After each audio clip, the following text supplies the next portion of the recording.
Get out of my house, now, before I call the police.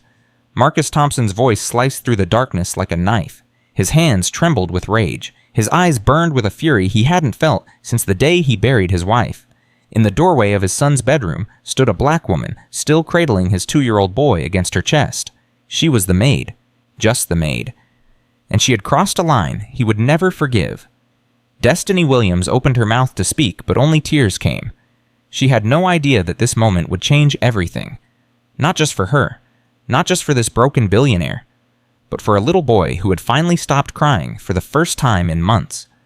Before we continue this incredible story, I want to invite you to subscribe to our channel and stay with me until the very end. Leave a comment telling me which city you're watching from. I love seeing how far these stories travel, and your support means everything. Now let me take you back to where it all began. 3 weeks before that terrible night, Destiny Williams pressed the phone harder against her ear. "Ma'am, I'm begging you. My mother needs this medication. She could die without it." The pharmacy clerk's voice was flat. Cold. "I'm sorry, Ms. Williams. Your account is $312 past due. We can't release any prescriptions until the balance is paid. Can I pay half now? Can I set up a payment plan? Can I do anything? You'll need to speak with our billing department. They open Monday at 9. Today is Friday. My mother's insulin runs out tomorrow. I'm sorry. There's nothing I can do." The line went dead. Destiny stared at her phone. Her hands were shaking. She wanted to scream. She wanted to throw something. She wanted to cry until she had nothing left. Instead, she walked to the kitchen table and sat down across from the small pile of crumpled bills she had counted 4 times already. $47. That was everything. Every penny she had scraped together from 3 different jobs. Every coin she had found between couch cushions and in old jacket pockets. $47 to save her mother's life. It wasn't enough. It would never be enough. Baby girl Destiny looked up. Her mother stood in the doorway, gripping her walker with hands that had grown thin and fragile over the past year. Ruth Williams was 68 years old, but she looked 80. Diabetes and heart disease and high blood pressure had stolen her strength piece by piece. "Mama, you should be resting." Ruth shuffled to the table and lowered herself into the chair across from her daughter. Her breathing was labored. Each step cost her something she couldn't afford to lose. "I heard you on the phone." The pharmacy again. Destiny couldn't lie. Not to those eyes that had seen through her since childhood. "They won't give us your insulin until we pay what we owe." "How much?" $312. Ruth closed her eyes. "Lord Jesus, I'll figure it out, Mama. I always figure it out. You work yourself to death for me, baby. 3 jobs, no sleep, no life of your own. This ain't right." Destiny reached across the table and took her mother's hand. It felt like paper, like something that might tear if she held too tight. "You raised 4 kids by yourself after Daddy died. You worked double shifts until your feet bled. You gave us everything and kept nothing for yourself. Now it's my turn." Ruth's eyes glistened. "I never wanted this for you. You wanted me to be strong. And I am. Because of you." A coughing fit seized Ruth without warning. Deep rattling coughs that shook her entire body. She doubled over, gasping, unable to catch her breath. Destiny jumped up and grabbed a glass of water. She held it to her mother's lips with one hand and rubbed her back with the other. "Easy, Mama, easy." Small sips. The coughing went on for nearly a minute. When it finally stopped, Ruth's face was gray. Her lips had a bluish tinge that made Destiny's stomach drop. "Mama, we need to get you to a doctor." "No doctors." Ruth's voice was barely a whisper. "Can't afford doctors." "Mama, please." Ruth looked up at her daughter. Her eyes were clear despite the exhaustion. "Promise me something, baby. Anything. If something happens to me, you let me go? You hear me? You don't destroy your life trying to save mine. You let me go and you live. You find happiness. You have babies of your own someday. Promise me." Destiny's throat closed up. "Don't talk like that. Promise me.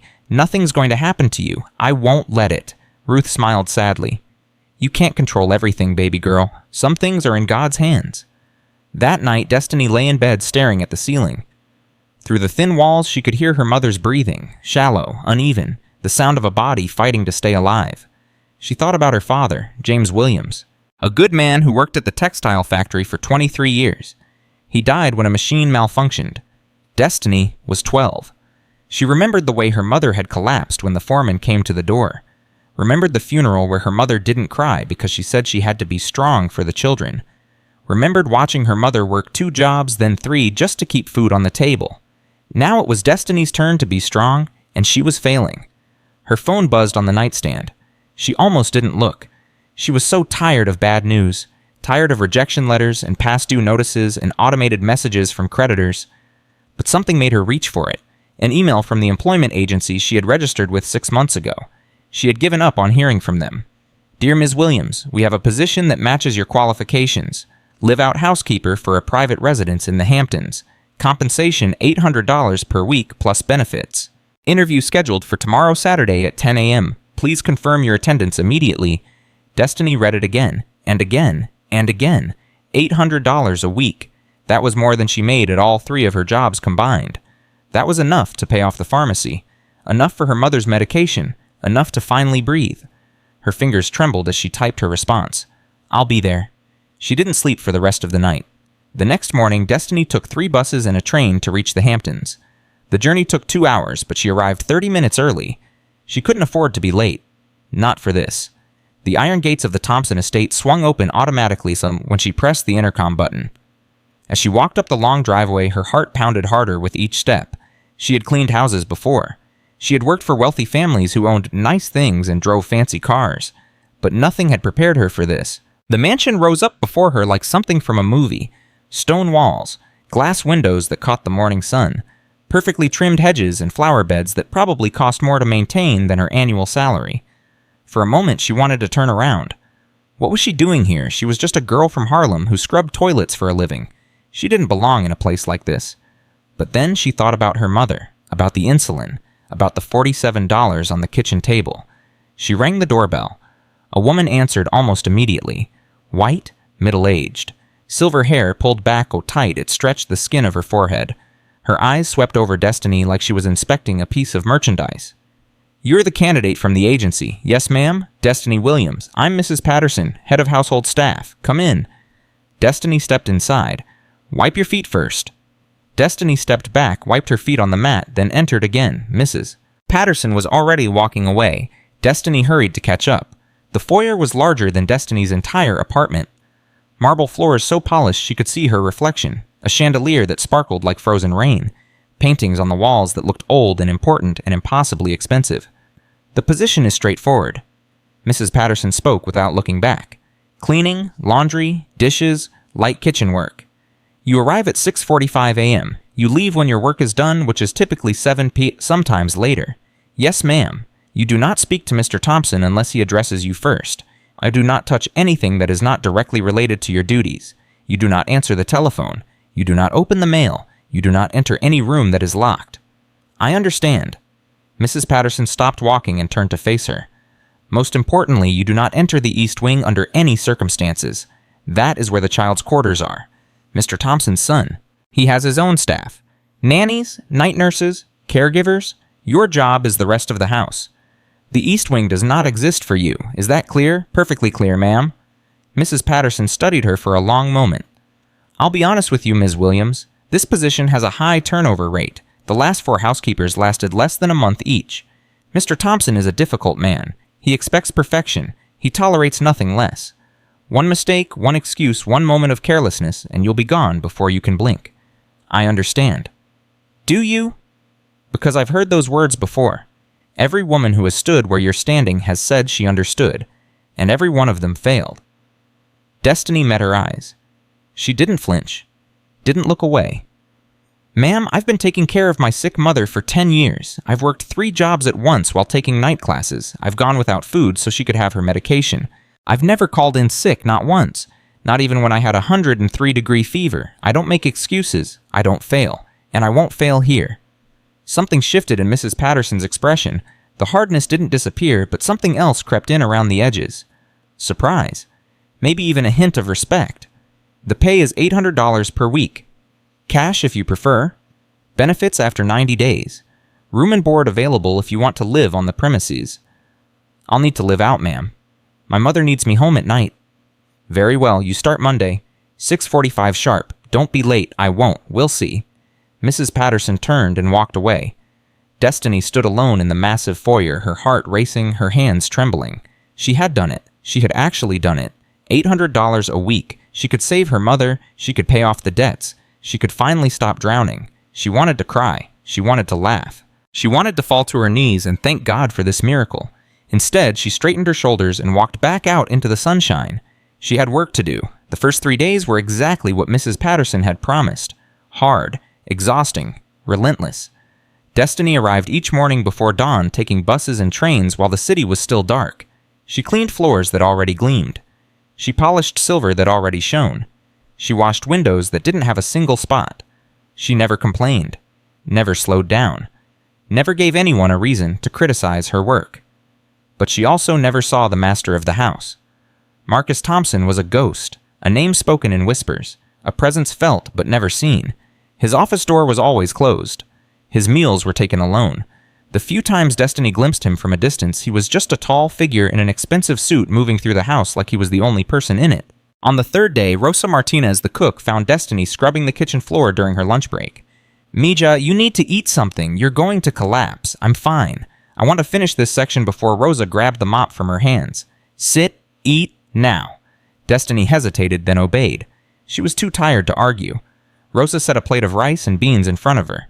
Real food. Home-cooked food. The first warm meal Destiny had eaten in days. "Thank you," Destiny said quietly. Rosa sat across from her. She was a heavy woman in her 50s with kind eyes and rough hands. She had worked for the Thompsons for 8 years. "You're different from the others," Rosa said. "What do you mean, the other housekeepers?" "They came in thinking this job would be easy. Big house, rich man, good pay. They thought they had it made." Rosa shook her head. "They didn't last a month." "Why not?" "Because this house is not what it seems." Destiny stopped eating. "What do you mean?" Rosa glanced toward the door, then lowered her voice. "Mr. Thompson wasn't always like this. Cold, distant, mean. He used to be different. He used to smile. He used to play music in the mornings and dance with his wife in the kitchen. What happened, Mrs. Thompson, happened. Or rather, her death happened." Rosa crossed herself. "Cancer. Ovarian cancer." She was diagnosed when she was 7 months pregnant with Noah. The doctor said she had to choose. Treatment that might save her life but would kill the baby. Or no treatment, which meant she could carry the baby to term, but the cancer would spread. Destiny's chest tightened. What did she choose? What do you think? She chose her son. She gave birth to Noah, and then she died 6 months later. Held that baby in her arm every single day until she couldn't hold him anymore. Oh my God, Mr. Thompson was there at the end. Held her hand while she took her last breath.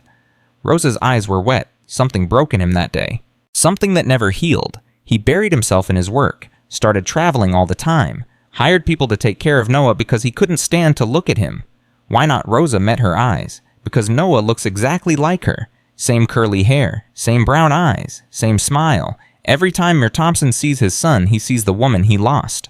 Destiny pushed her plate away. Her appetite was gone. That poor man. And that poor little boy. The boy is the one you should worry about. Rosa's voice dropped even lower. He's only 2 years old, but he's already broken. Doesn't talk, doesn't smile, just wanders the house like a little ghost. The nannies don't care about him. They just put in their hours and collect their checks. Nobody loves that child. Nobody sees him. Destiny thought about her own childhood, about her father's death, about the years of struggle and sacrifice. At least she had her mother. At least someone had loved her. This little boy had no one. Later that afternoon, Destiny was mopping the hallway outside the kitchen when she heard small footsteps behind her. She turned. A child stood in the doorway. He was tiny, barely more than a baby, curly brown hair that fell into his eyes, big brown eyes that stared at her without blinking. He wore pajamas with little rockets on them and clutched a teddy bear so worn and faded it looked like it might fall apart at any moment. He didn't speak. He just watched her. Destiny's heart cracked right down the middle. "Hi there, sweetheart," she said softly. "Nothing, just those big sad eyes." Destiny set down her mop. She crouched slowly, bringing herself to his level. "My name is Destiny. What's your name?" Still nothing. But he didn't run away. She noticed his eyes drift toward the counter where Rosa had left a plate of cookies. "You hungry baby," the tiniest nod. So small she almost missed it. Destiny knew she shouldn't do this. She knew the rules. The East Wing doesn't exist for you. She wasn't supposed to interact with the child, wasn't supposed to even acknowledge him. But those eyes. She stood, took a cookie from the plate, and held it out to him. The boy approached slowly, carefully, like he expected her to snatch it away. He took the cookie with both hands and bit into it, never taking his eyes off her face. When he finished, he looked up at her. "Thank you," he whispered. His voice was so small, so uncertain, like he wasn't used to being heard. Destiny felt tears prick her eyes. "You're welcome, sweetheart. You're very welcome." A door slammed somewhere in the house. The boy flinched violently. Fear flooded his eyes. Before Destiny could say another word, he turned and ran, disappearing into the shadows of the east wing. She stood there for a long moment, staring after him. That poor baby, she thought. That poor lost, lonely baby. She didn't know it yet, but that moment had changed everything. Over the next few days, Destiny noticed Noah everywhere. He would appear in doorways when she was cleaning. He would peek around corners when she was doing laundry. He would stand silently in the shadows, watching her with those enormous eyes. He never spoke, never approached her again. But he was always there, watching. Destiny began leaving small things for him. A cookie on a napkin near the kitchen door. A flower she picked from the garden. A little paper crane she folded during her lunch break. Each time the gifts disappeared. Each time Noah watched her from the shadows. She knew she was playing with fire. She knew that if anyone found out, she would be fired instantly. But she couldn't help herself. Because she saw something in that boy that no one else seemed to see. A soul crying out for connection. A heart desperate for love. 1 week into her employment, Destiny was folding laundry in the service room when she heard voices in the hallway. The nannies. 2 of them. Young women in crisp uniforms, who spent more time on their phones than with the child they were paid to care for. "I can't wait for this shift to be over. I have a date tonight. Lucky you. I'm stuck with the demon child until midnight." Destiny's hands froze. "I swear that kid is broken. Never talks. Never smiles. Just stares at you like a creepy little doll." The other nanny laughed. "Maybe he's possessed. We should call an exorcist." Both of them burst into giggles. Destiny's blood boiled. She wanted to storm into that hallway and tell them exactly what she thought of them. Tell them that the child wasn't broken or possessed. He was grieving. He was alone. He was desperate for someone to love him. But she couldn't. She was just the maid. Her opinions didn't matter. She went back to folding laundry, her jaw clenched so tight it hurt. That night, she couldn't sleep. She lay in her bed in Harlem, listening to her mother's breathing through the thin walls, thinking about Noah. His sad eyes, his tiny voice, his flinch when the door slammed. Who was taking care of him at night? Who came when he had nightmares? Who held him when he was scared? The answer she suspected was no one.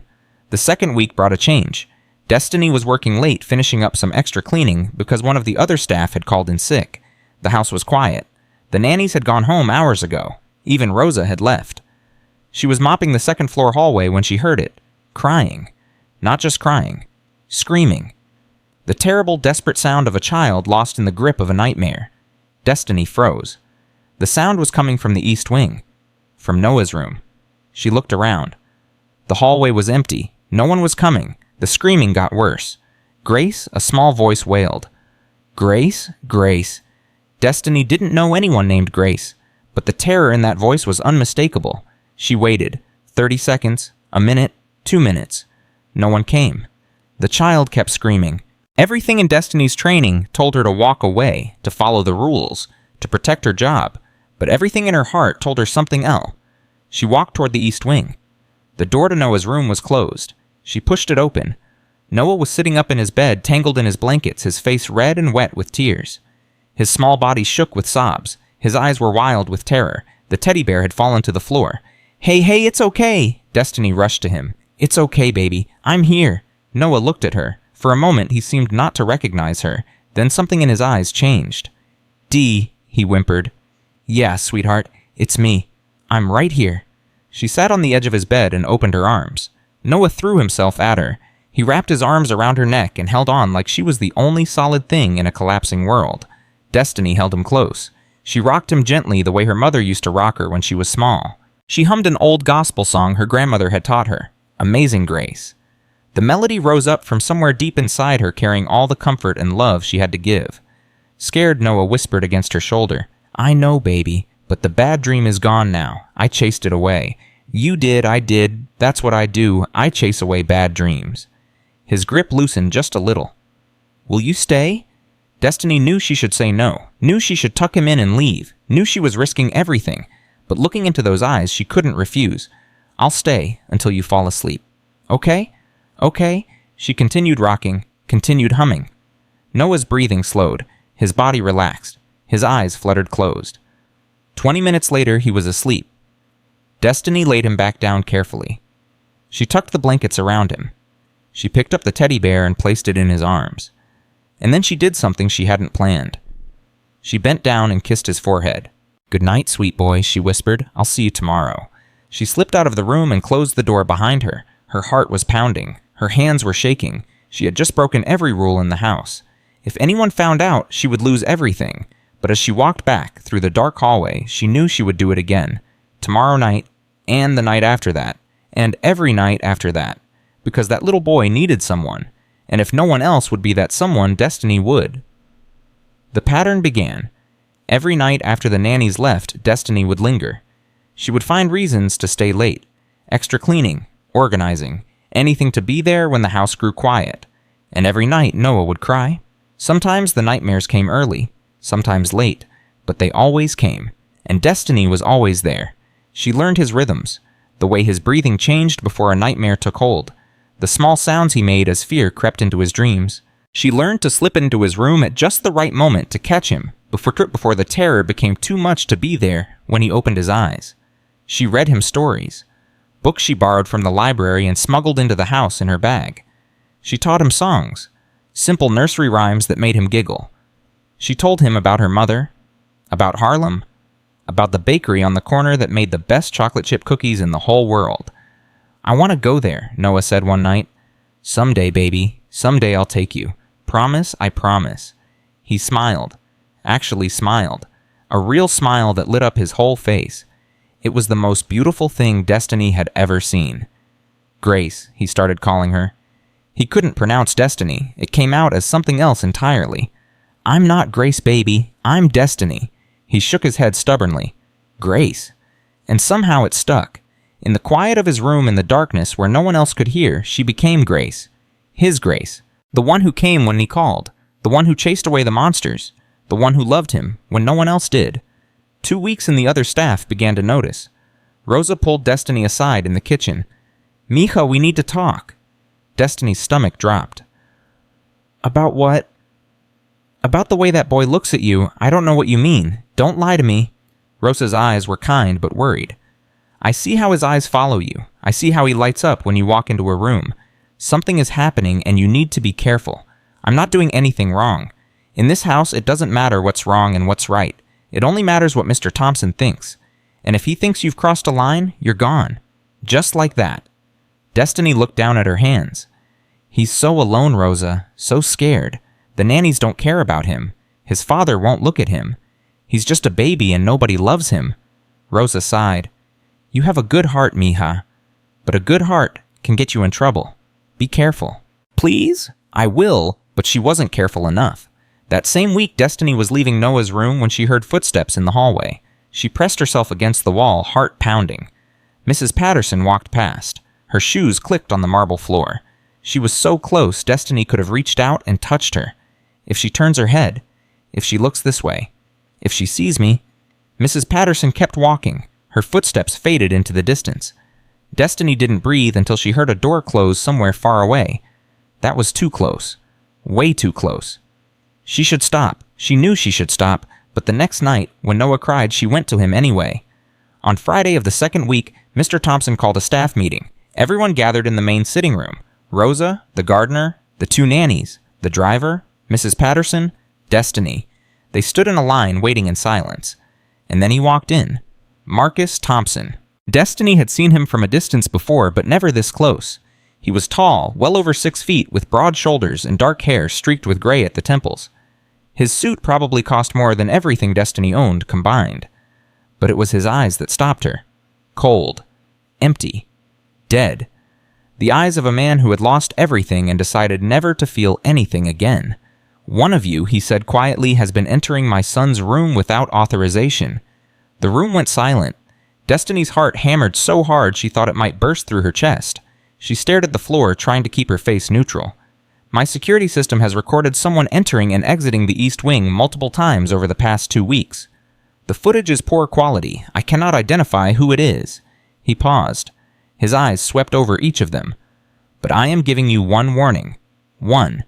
If I discover who has been violating my trust, they will be terminated immediately. And I will make certain they never work in this area again." Destiny felt dizzy. She couldn't breathe. "If anyone has information," Marcus continued, "they should come to me directly. There will be no punishment for reporting what you know." Silence. "Very well. You may return to your duties." He turned and walked out.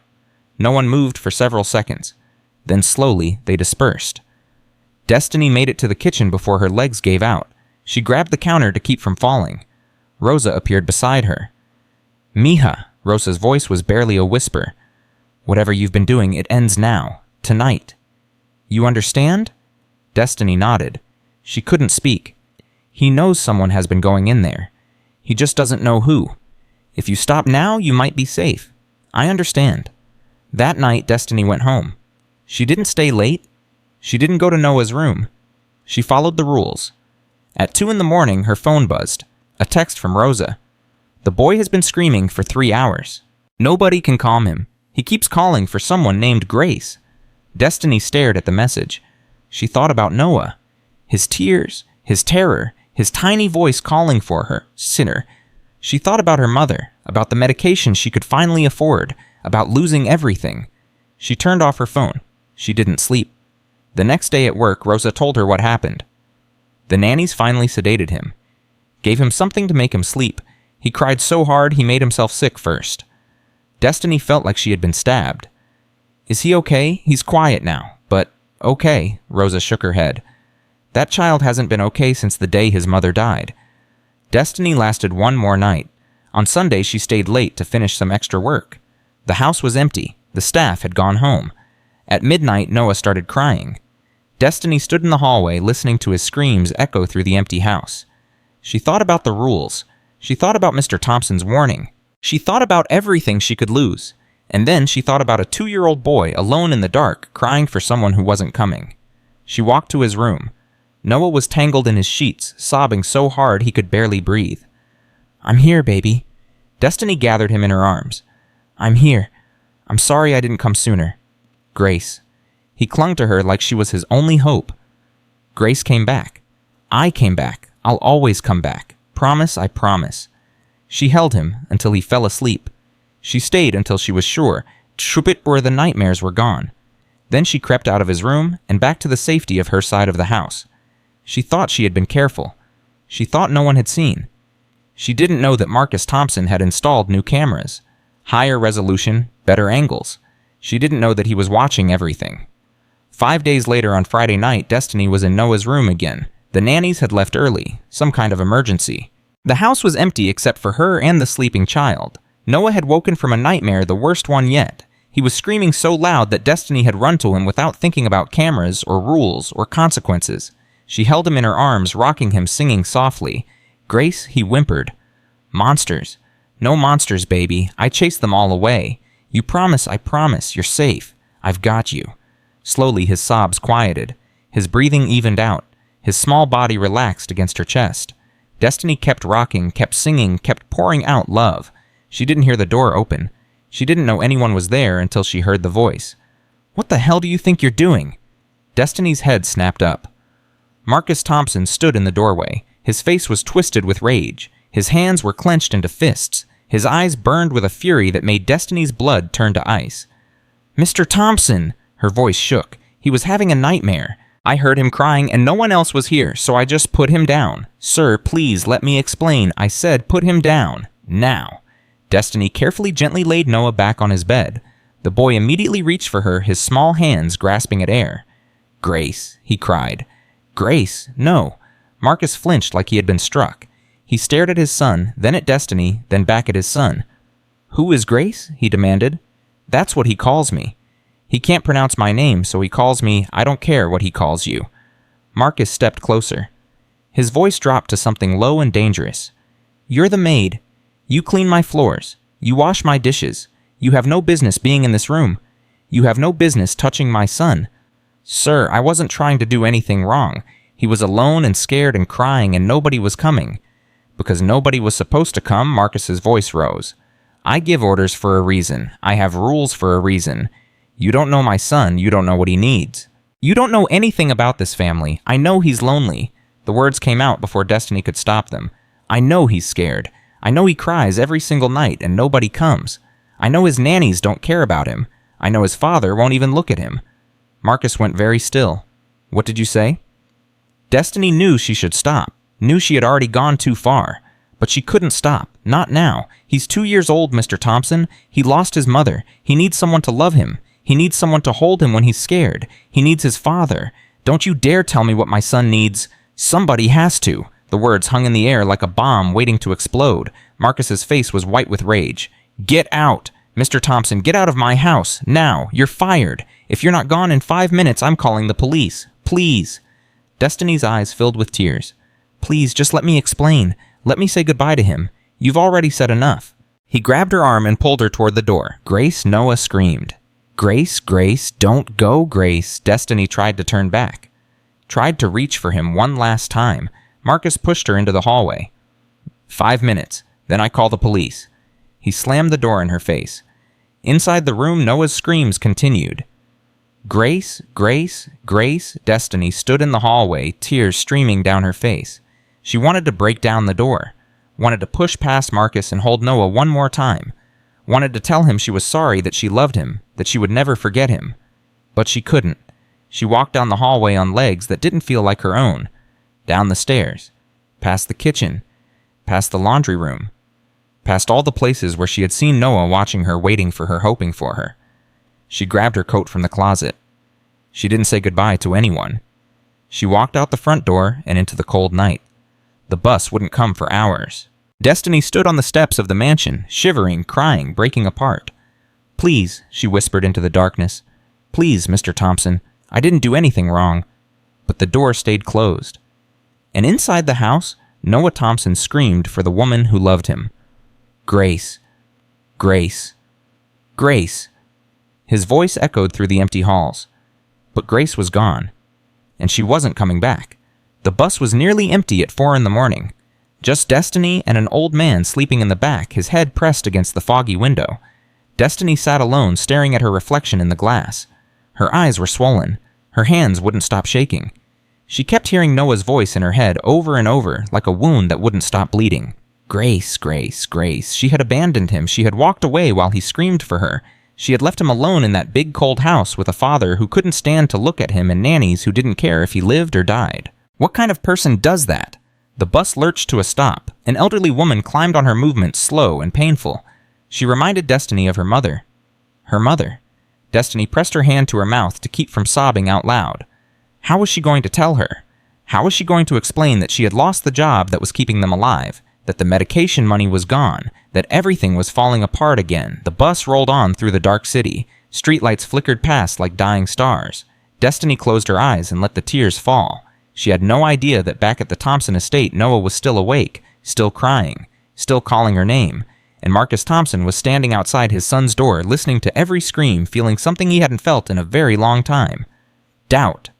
3 days passed. 3 days of hell. Noah stopped eating on the first day. He pushed away his breakfast. He threw his lunch on the floor.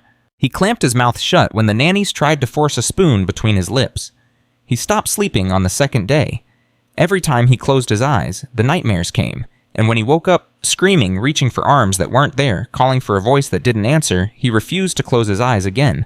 By the third day, he had stopped speaking entirely. Marcus stood in the doorway of his son's room, watching the boy sit motionless on his bed. Noah's eyes were open but empty. His skin was pale. His lips were cracked from dehydration. He looked like a ghost. "Eat something," Marcus said. "Please, Noah. Just one bite." Nothing. Marcus walked closer. He knelt beside the bed, bringing himself to his son's level. It was the closest he had been to Noah in months. "Son, look at me." Noah's eyes shifted. For a moment, something flickered in them. Recognition. Hope. Grace Marcus felt the word like a knife in his chest. "No, it's Daddy. It's me." The hope died. Noah turned away. "Want Grace." "She's not coming back, Noah." The boy's face crumpled. Tears spilled down his cheeks, but he didn't make a sound. He had screamed himself hoarse over the past 3 days. He had nothing left. Marcus reached out to touch his son's shoulder. Noah flinched away from him. "No," the boy whispered. "Not you. Want Grace?" Marcus pulled his hand back like he had been burned. He stood up slowly. His legs felt weak. His heart felt like it was being crushed in a vice. He walked out of the room and closed the door behind him. In the hallway, he leaned against the wall and pressed his fists against his eyes. What had he done? That night, Marcus sat alone in his office, a glass of whiskey untouched beside him.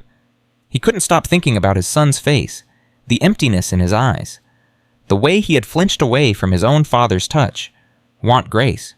Who was this woman? What had she done to his son? How had a maid, a stranger, become more important to Noah than his own father? Or Marcus thought about the night he had fired her, the way she had looked at him, the tears streaming down her face, the words she had thrown at him like accusations.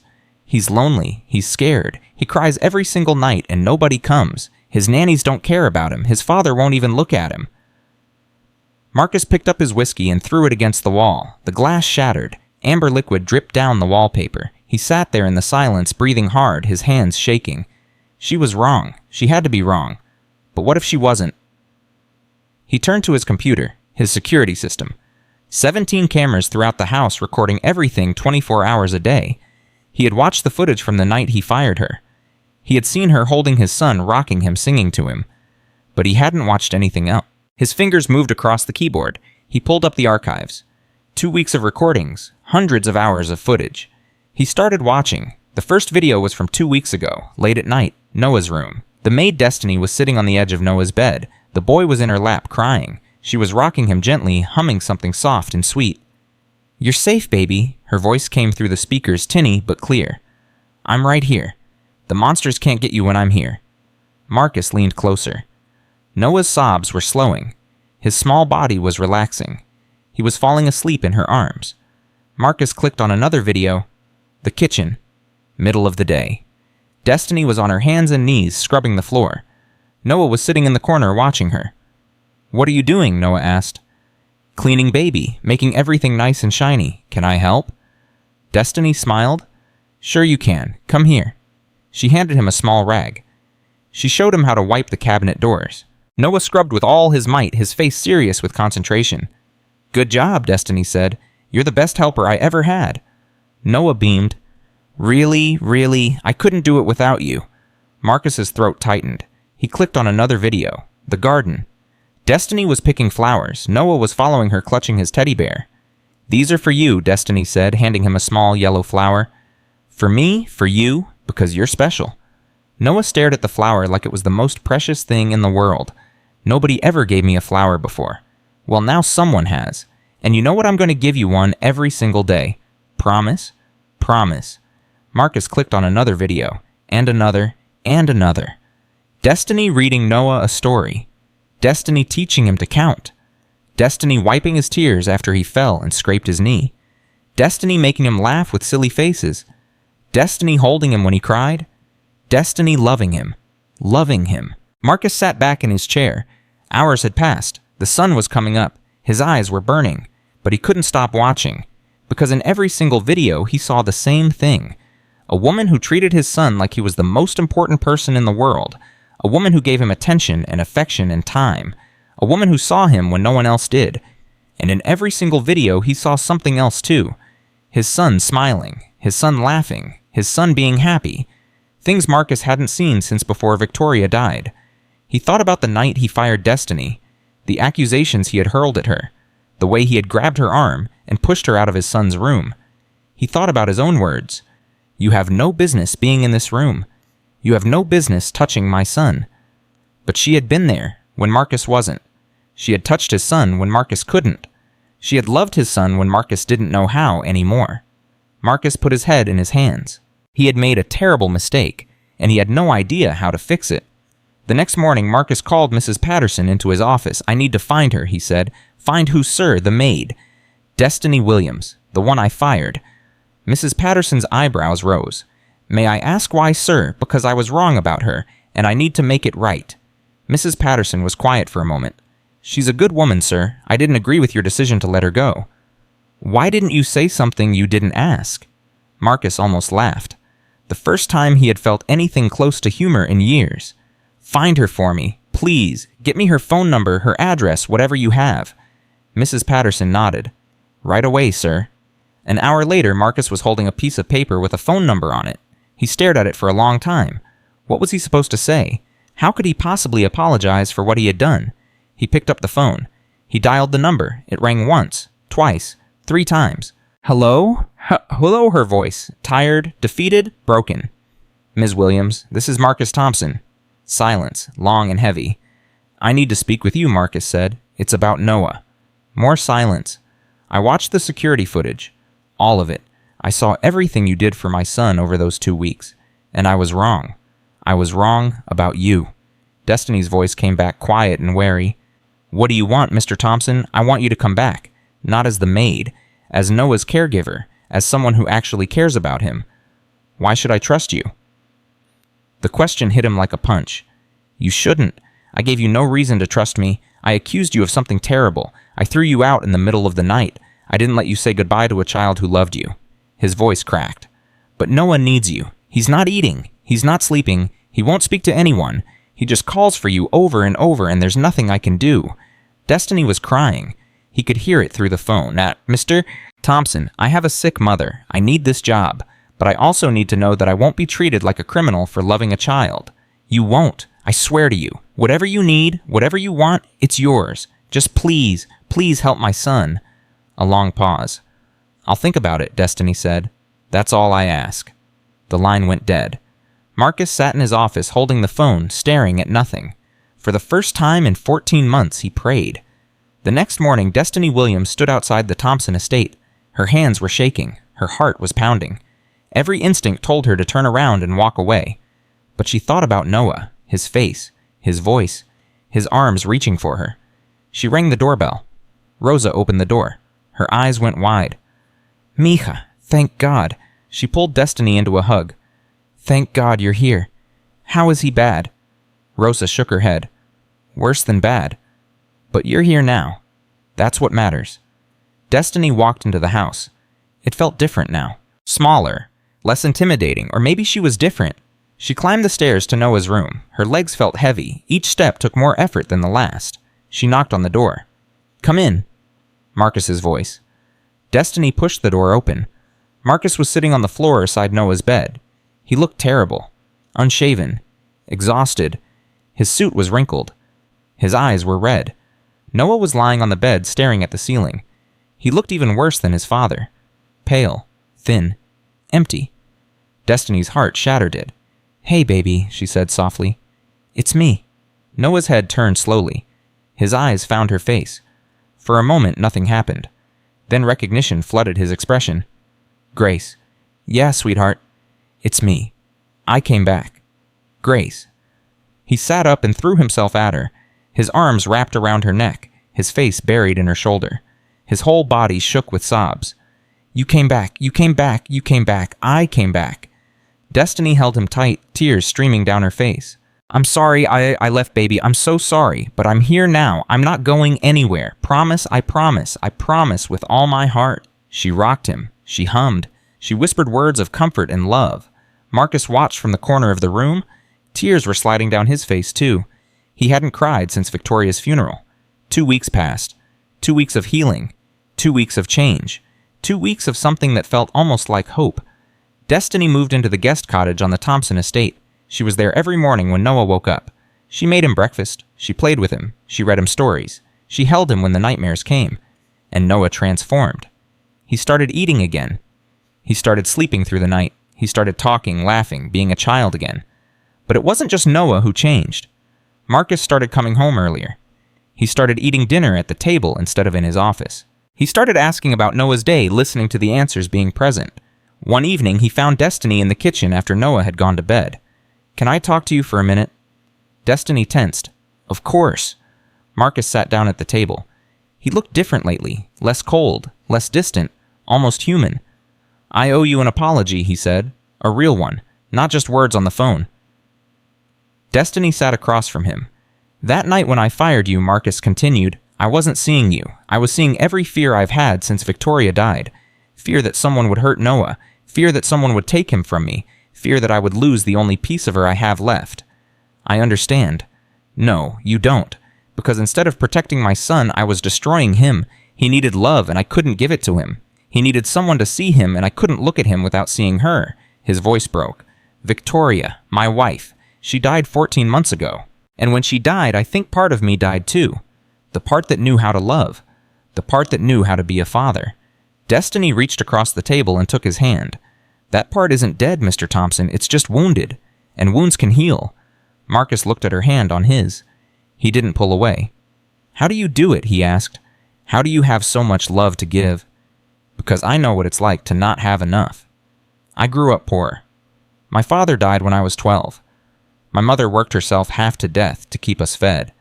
I know what it feels like to be invisible, to be overlooked, to be dismissed.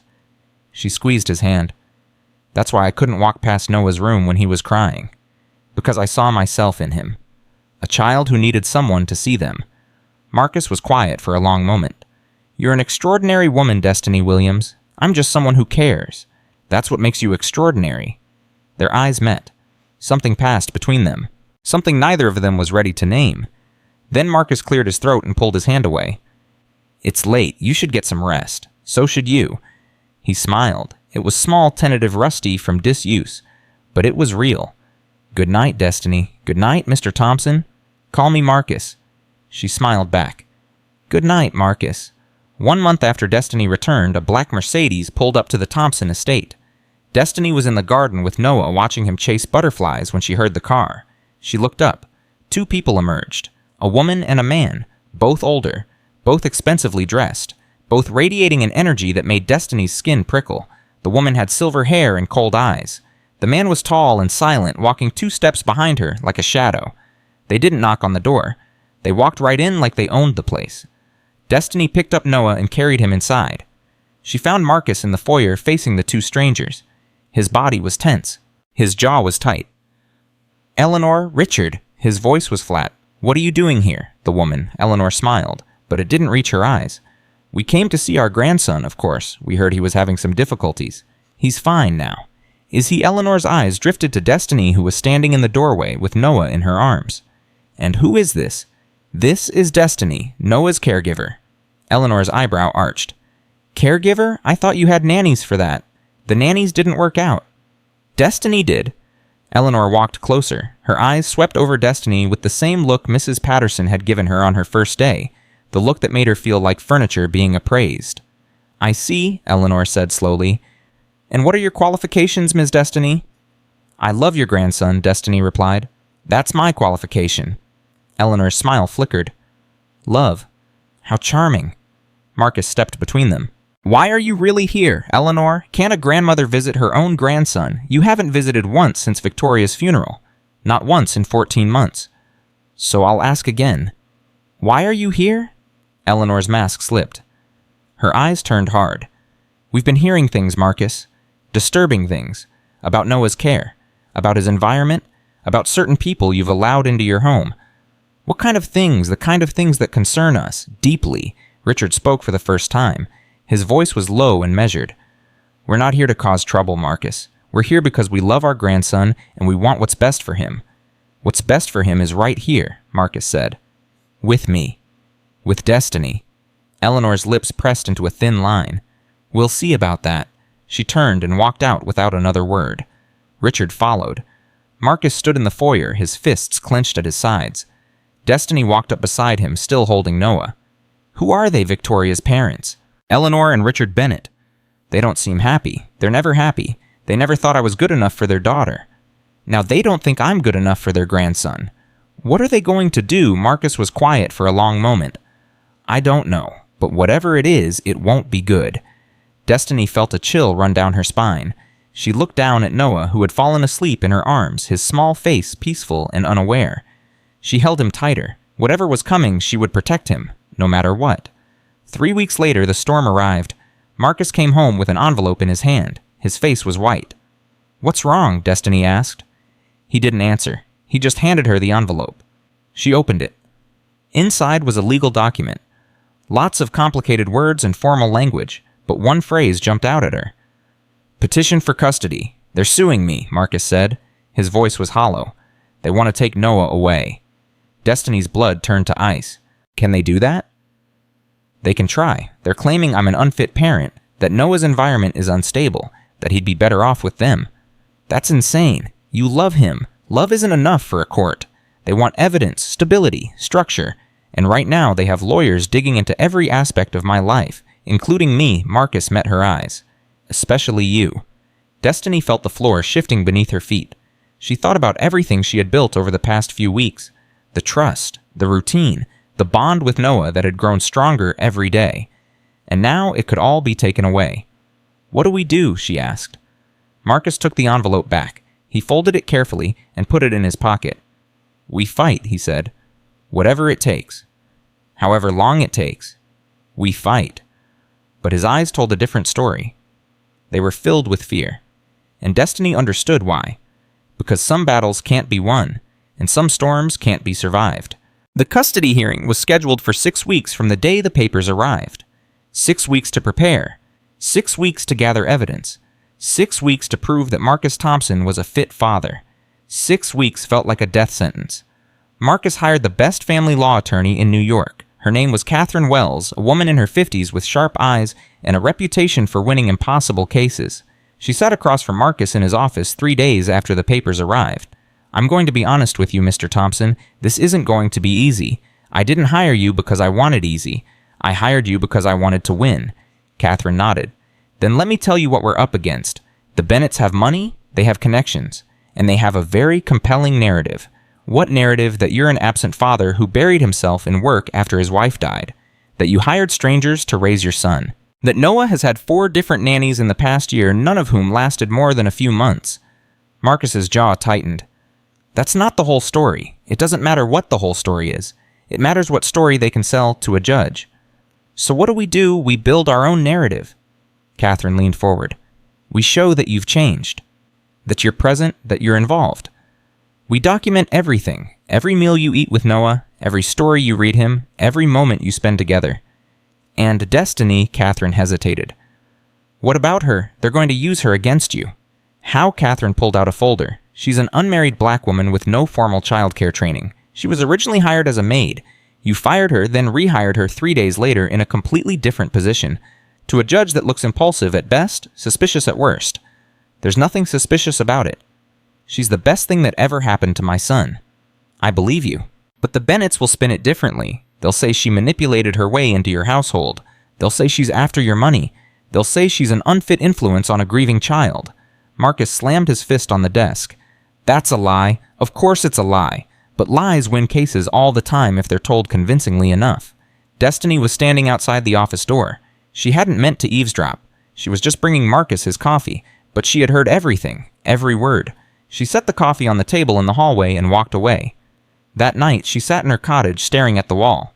"She's an unmarried black woman with no formal childcare training." The words echoed in her head. She had known, of course. Known that people would judge her.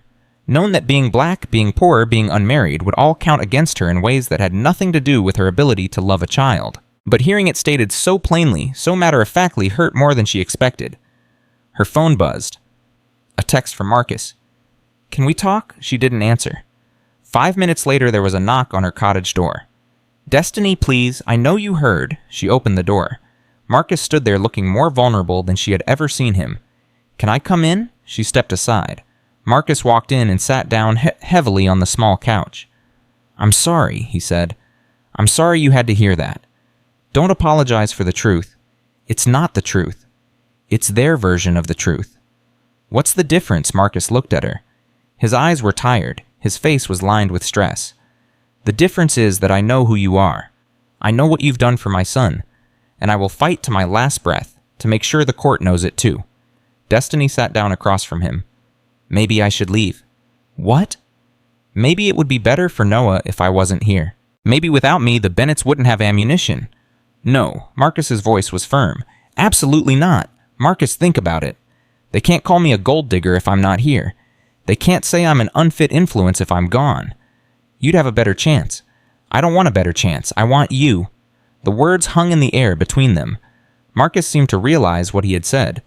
His face flushed. "I mean, Noah needs you. We both need you." Destiny felt her heart skip. "Marcus, I'm not good at this." He ran his hands through his hair. "I'm not good at saying what I feel. Victoria was the one who was good with words. I was always better with spreadsheets and contracts." He looked at her.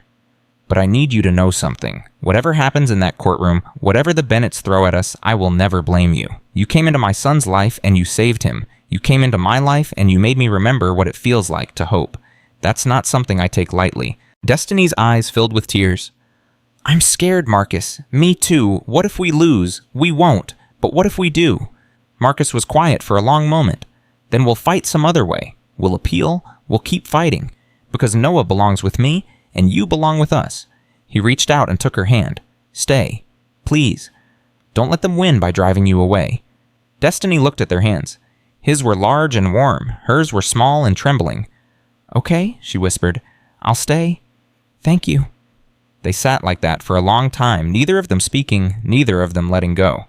2 weeks before the hearing, the Bennett's lawyers sent an investigator. His name was Harold Kane, a former police detective. Now he made his living digging up dirt for people who could afford to pay for it. He showed up at Destiny's mother's apartment in Harlem without warning. Ruth Williams answered the door. "Can I help you, Mrs. Williams? My name is Harold Kane. I'm conducting a background investigation on your daughter, Destiny Williams. Do you have a few minutes to talk?" Ruth's eyes narrowed. "Background investigation for what? She's involved in a custody case. I just need to ask a few questions."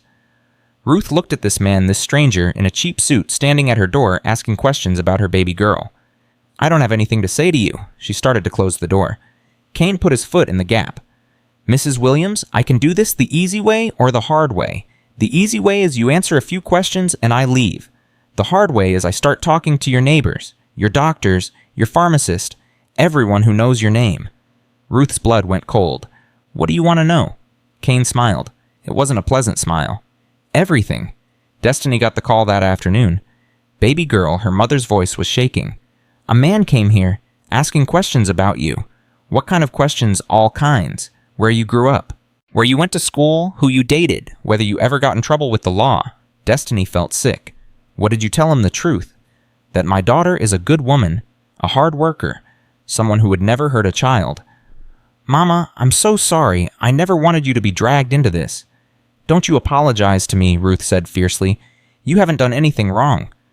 These people, whoever they are, they're the ones who should be ashamed." "I love you, Mama. I love you too, baby girl. Now you go fight, and you win. You hear me?"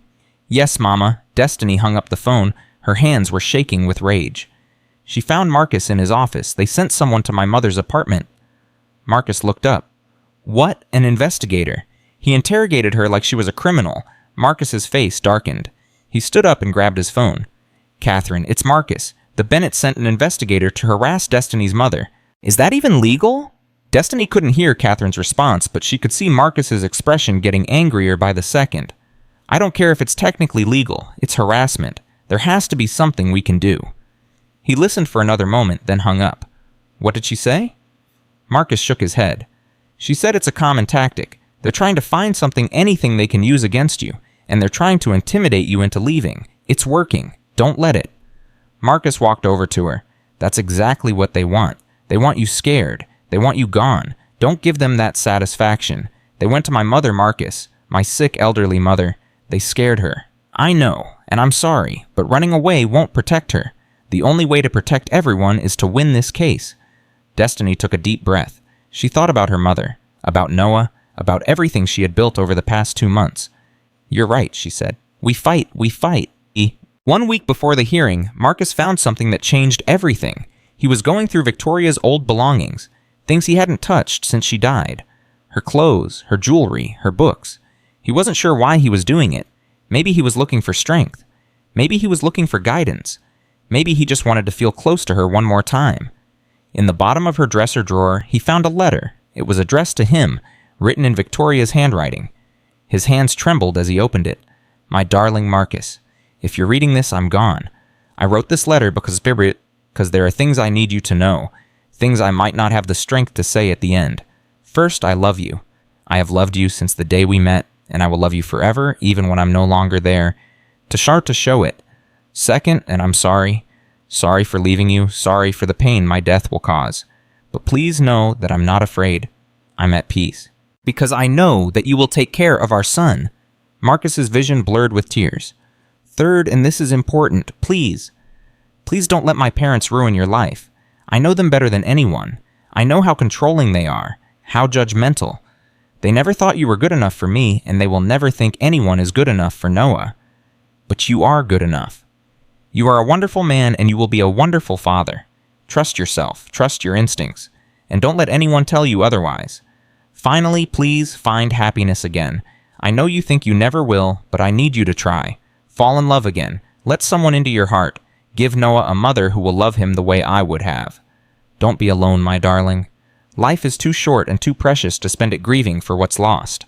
Honor my memory by living, by loving, by being happy. I love you forever. Victoria. Marcus sat on the floor of his bedroom sobbing. He hadn't cried like this since the funeral. Great heaving sobs that shook his entire body. Victoria had known.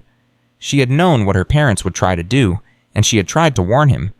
Give Noah a mother who will love him the way I would have. He thought about Destiny, her warmth, her kindness, her infinite capacity for love. Victoria would have liked her. Victoria would have chosen her. The night before the hearing, Destiny couldn't sleep. She lay in bed, staring at the ceiling, running through every possible scenario in her head. What if they asked about her finances? What if they asked about her education? What if they asked about relationships, about men she had dated, about mistakes she had made years ago? She had nothing to hide, not really, but she knew how things could be twisted, how innocent details could be made to sound sinister. At 2 a.m, she gave up on sleep and walked to the main house. She found Marcus in the kitchen sitting at the table with a cup of coffee that had gone cold hours ago. Couldn't sleep either, he asked. She shook her head. She sat down across from him. I'm scared, she admitted. I've never been to court before. I don't know what to expect. Neither do I. I've negotiated billion-dollar deals, but I've never had to fight for my own son. He pushed the letter across the table. I found this. Victoria wrote it before she died. Destiny read it slowly. Her eyes filled with tears. She wanted you to be happy. Yes. And she wanted Noah to have a mother. Yes. Destiny looked at him. I'm not trying to replace her, Marcus. I know. I would never try to take her place. I know that too. Marcus reached across the table and took her hand. But Destiny, she was right. I've been so focused on grief that I forgot how to live. I forgot how to love. Until you came along. Marcus, I'm not asking for anything. I know the timing is terrible. I know we have this hearing tomorrow and everything is uncertain, but I need you to know something. What? Whatever happens tomorrow, whatever the court decides, my feelings for you won't change. You're not just Noah's caregiver anymore. You're part of this family. You're part of me. Destiny felt her heart swell. I feel the same way, she whispered. You do, I think I have for a while. I just didn't know how to say it. Marcus smiled, that weary, uncertain smile that she had come to love. Then we face tomorrow together, whatever comes. Together. The courtroom was cold. Destiny sat in the back row, her hands folded in her lap, trying to control her breathing. Marcus sat at the front with Catherine. He was wearing his best suit. His face was calm, but Destiny could see the tension in his shoulders. On the other side of the room, Eleanor and Richard Bennett sat with their lawyer. A man named Victor Shaw, famous for winning custody cases that seemed unwinnable. Eleanor was dressed impeccably, pearls around her neck, designer suit, perfect makeup. She looked like a grandmother from a magazine. But when her eyes met Destiny's, there was nothing warm in them. Nothing kind. Only ice. The judge entered. Everyone rose. Please be seated. The judge was a woman in her 60s. Gray hair, stern face. She looked like someone who had seen everything and believed nothing. We're here today, she began to consider the petition for custody of Noah Marcus Thompson, currently 2 years of age. Victor Shaw stood first. Your Honor, my clients, Eleanor and Richard Bennett are here out of love and concern for their grandson. Since the tragic death of their daughter Victoria, they have watched helplessly as this child has suffered. Shaw walked slowly across the courtroom. Noah Thompson has had 4 different nannies in the past year. His father, Marcus Thompson, while financially successful, has been emotionally absent. He travels constantly for business. He works 14-hour days. He has consistently prioritized his company over his own son. Destiny's stomach churned. Most concerningly, Shaw continued, Mr. Thompson has recently brought an unqualified woman into his home to serve as his son's primary caregiver. This woman, Destiny Williams, has no formal training in childcare. She was originally hired as a maid. Her only qualification seems to be that she is available. Destiny felt the words like a slap. My clients can provide Noah with stability, love, and the proper upbringing he deserves. They are retired. They have the time, the resources, and the devotion to raise this child as their daughter would have wanted. Shaw sat down. Catherine Wells rose. Your Honor, I appreciate Mr. Shaw's dramatic presentation, but I'd like to introduce some facts. She walked to the center of the room. Yes, Mr. Thompson struggled after his wife's death. Who wouldn't? He lost the love of his life while watching her die slowly over 6 months. He was left alone with a newborn, and drowning in grief trying to keep his company afloat so his son would have a future. Catherine turned to face the judge directly. But Mr. Thompson didn't give up. He hired help, he built a support system, and when he realized that his son needed more, he made changes. He comes home every day at 5 o'clock now. He eats dinner with his son. He reads him bedtime stories. He is present in every way that matters. And as for Ms. Williams, Catherine continued, she may not have formal training, but she has something more important. She has a heart. Noah Thompson was deteriorating before she came. He wasn't eating. He wasn't sleeping. He had stopped speaking. In 6 weeks under her care, he is transformed. He is happy. He is healthy. He is thriving. Catherine returned to her seat. I asked the court to consider what is truly best for this child. Not what looks best on paper. Not what wealthy grandparents claim they can provide, but what Noah himself has shown he needs. The judge looked at both sides. I'd like to hear from Mr. Thompson. Marcus stood. He walked to the witness stand. His hands were steady. His voice was calm, but Destiny could see the fear in his eyes. Mr. Thompson, the judge said, tell me about your relationship with your son. Marcus took a breath. My relationship with Noah is the most important thing in my life. I know I haven't always shown it.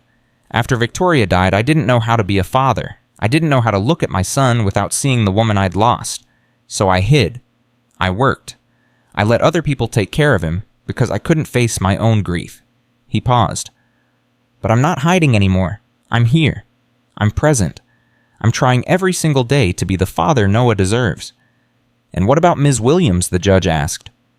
Destiny saved my son's life, Marcus said simply. She saw him when no one else did. She loved him when I couldn't. If that makes her unqualified in the eyes of this court, then I don't know what qualified means. The judge nodded. Ms. Williams, I'd like to hear from you as well. Destiny's heart stopped. She hadn't expected this. She stood on shaking legs and walked to the front of the courtroom. Ms. Williams, the judge said, tell me about your relationship with Noah. Destiny took a breath. Your Honor, I'm not his mother. I know that. I'm not trying to replace anyone. I'm just someone who heard a little boy crying in the dark and couldn't walk away. Her voice trembled. When I first came to the Thompson house, I was just the maid. I wasn't supposed to talk to Noah. I wasn't supposed to even look at him. But I heard him crying every night alone, terrified, and nobody came. Tears spilled down her cheeks. So I went to him. I held him. I sang to him. I told him he was safe. And he looked at me with those big brown eyes and he said, thank you, and my heart broke into a million pieces. She wiped her face.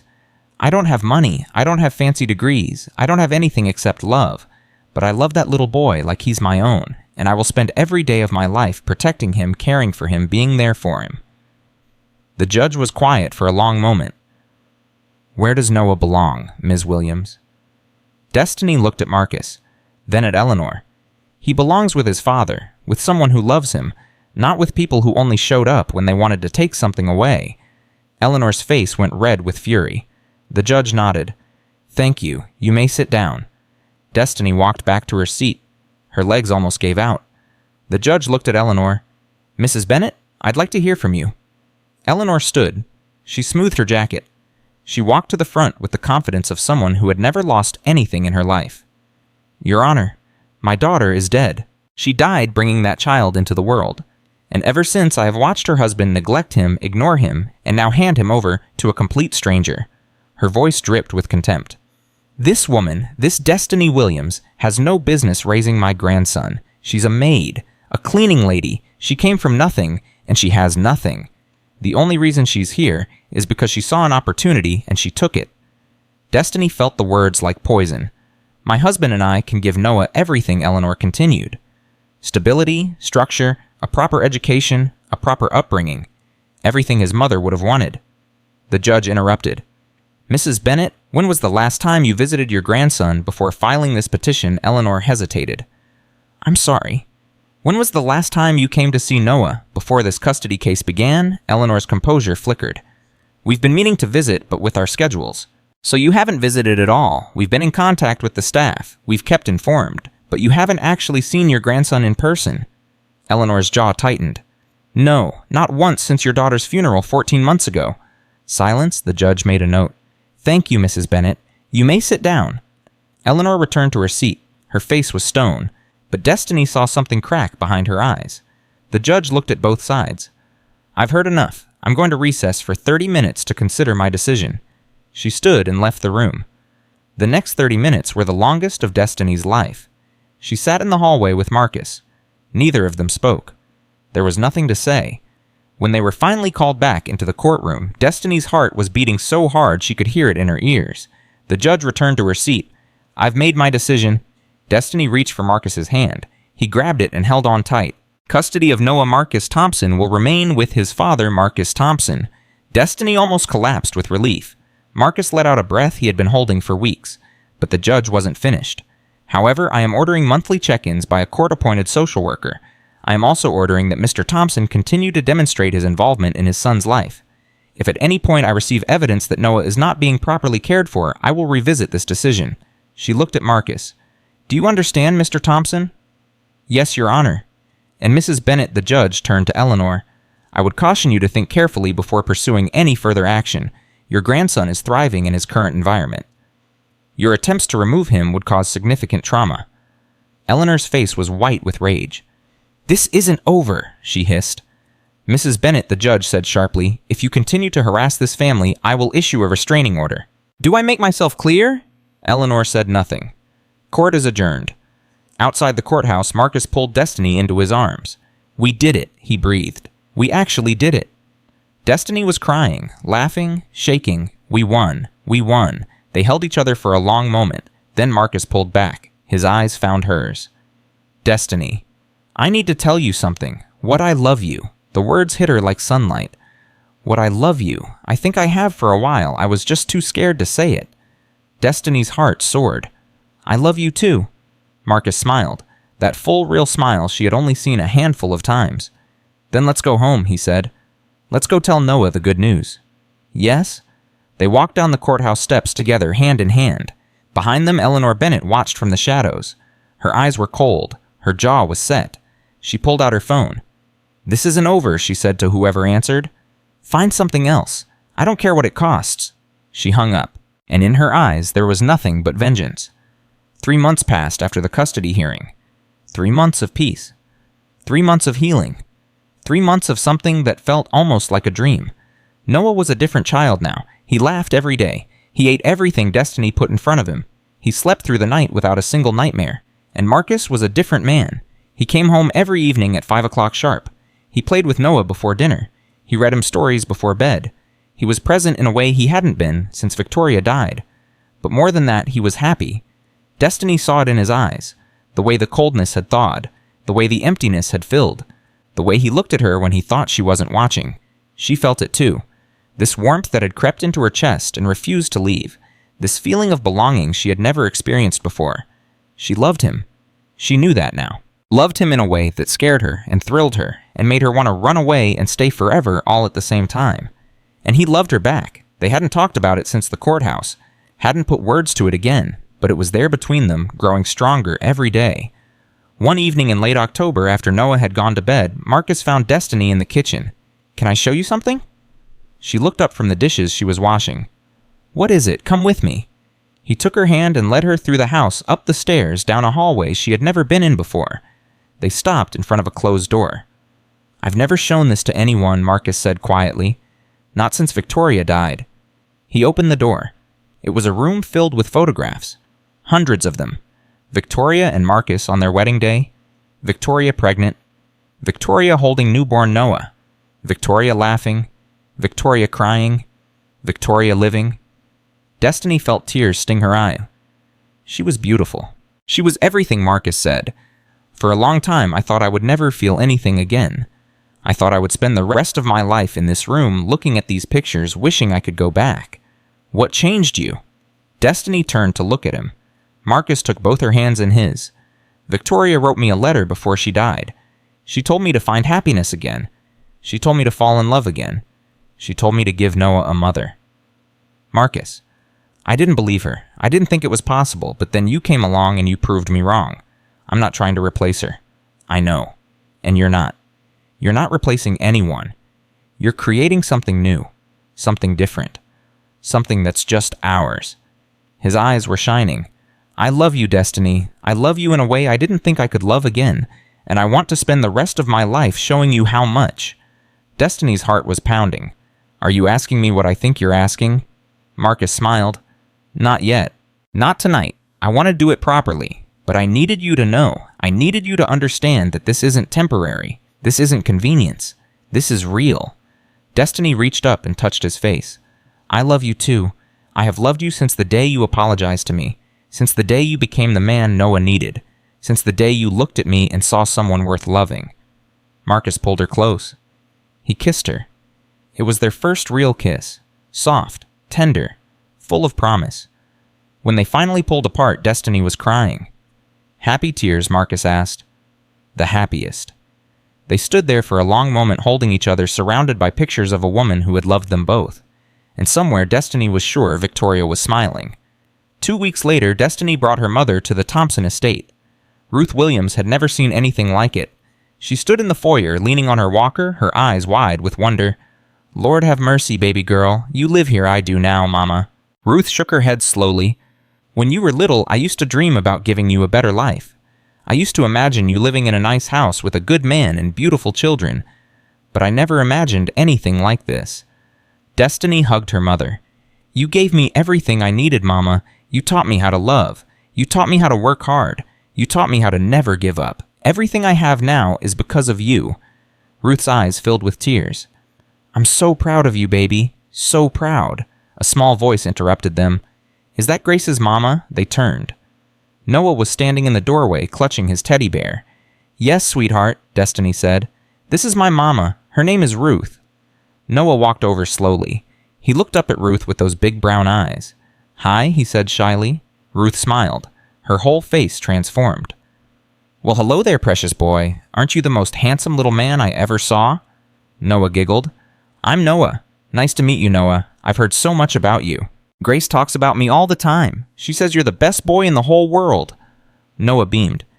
"Can you read me a story?" Ruth laughed. "If these old legs can get me to wherever your books are, I'd be happy to." Noah grabbed her hand. "Come on, I'll show you." He led Ruth away, chattering excitedly about his favorite stories. Destiny watched them go, her heart overflowing. "He's wonderful," she turned. Marcus was standing behind her. "He really is," she said. "And your mother is wonderful too. She's the best person I know." Marcus walked over and put his arm around her. "This is what I want," he said quietly. "This is what I've been missing. Family, real family." "Me too. Do you think she likes me?" Destiny laughed. "She hasn't met you properly yet. But she will. And she'll love you. How could she not?" "I don't know. I'm not exactly easy to love. You're easier than you think." Marcus kissed her forehead. "I have something to ask you." "What?" "Not here. Later. When we're alone." Destiny's heart skipped. "Is it what I think it is?" Marcus smiled mysteriously. "You'll have to wait and see." That evening, after Noah was asleep and Ruth had gone to rest in the guest room, Marcus led Destiny to the garden. The stars were out. The air was cool. The world was quiet. Marcus stopped walking. He turned to face her. "Destiny Williams. Marcus Thompson. I've been thinking about this moment for weeks. I've been rehearsing what to say, but now that we're here, all my words have disappeared." Destiny's breath caught. "So I'm just going to say what's in my heart." Marcus reached into his pocket. "When you came into my life, I was broken. I was empty. I was a ghost walking through a life I didn't want anymore. You changed that. You brought color back into my world. You brought warmth back into my heart. You brought my son back to life, and then you brought me back too." He got down on one knee. Destiny gasped. "I don't have a perfect speech.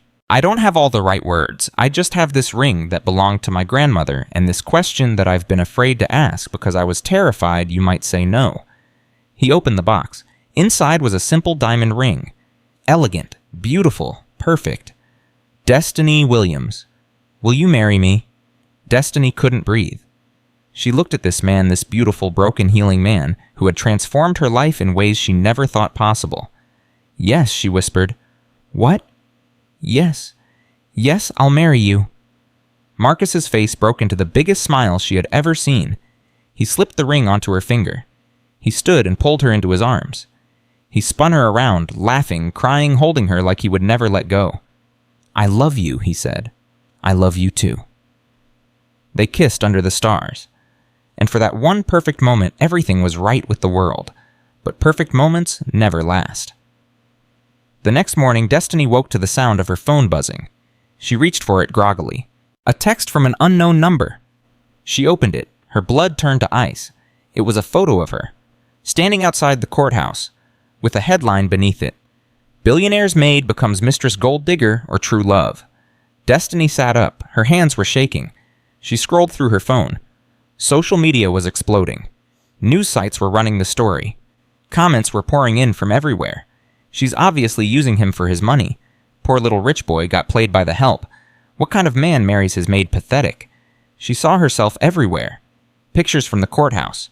Pictures from the grocery store. Pictures from the pharmacy where she picked up her mother's medication. Someone had been following her, watching her, photographing her, and now the whole world knew her name. Marcus burst through the door. "Have you seen?" Destiny nodded. She couldn't speak. "It's the Bennetts." Marcus's voice was shaking with fury. "It has to be. They leaked this to the press." "Why? We won the case." "Because they can't accept losing. They can't stand that Noah is happy. They want to destroy us any way they can." Destiny looked down at the ring on her finger. "Maybe we should postpone the engagement. Maybe we should wait until this blows over." "No." Marcus sat down beside her. "That's exactly what they want. They want us to hide. They want us to be ashamed. I won't give them that satisfaction. But Marcus, the things people are saying. People will always talk. Let them. The only thing that matters is what we know is true." He took her hand. "I love you. You love me. Noah loves you. That's all that matters." Destiny wanted to believe him, but the comments kept coming. Gold digger, opportunist, homewrecker, and deep inside, in a place she tried to keep hidden, she wondered if they were right. The harassment got worse over the following weeks. Anonymous emails flooded Destiny's inbox. Vile messages about her race, her background, her worthlessness. Someone spray-painted the word "gold digger" on the gate of the Thompson estate.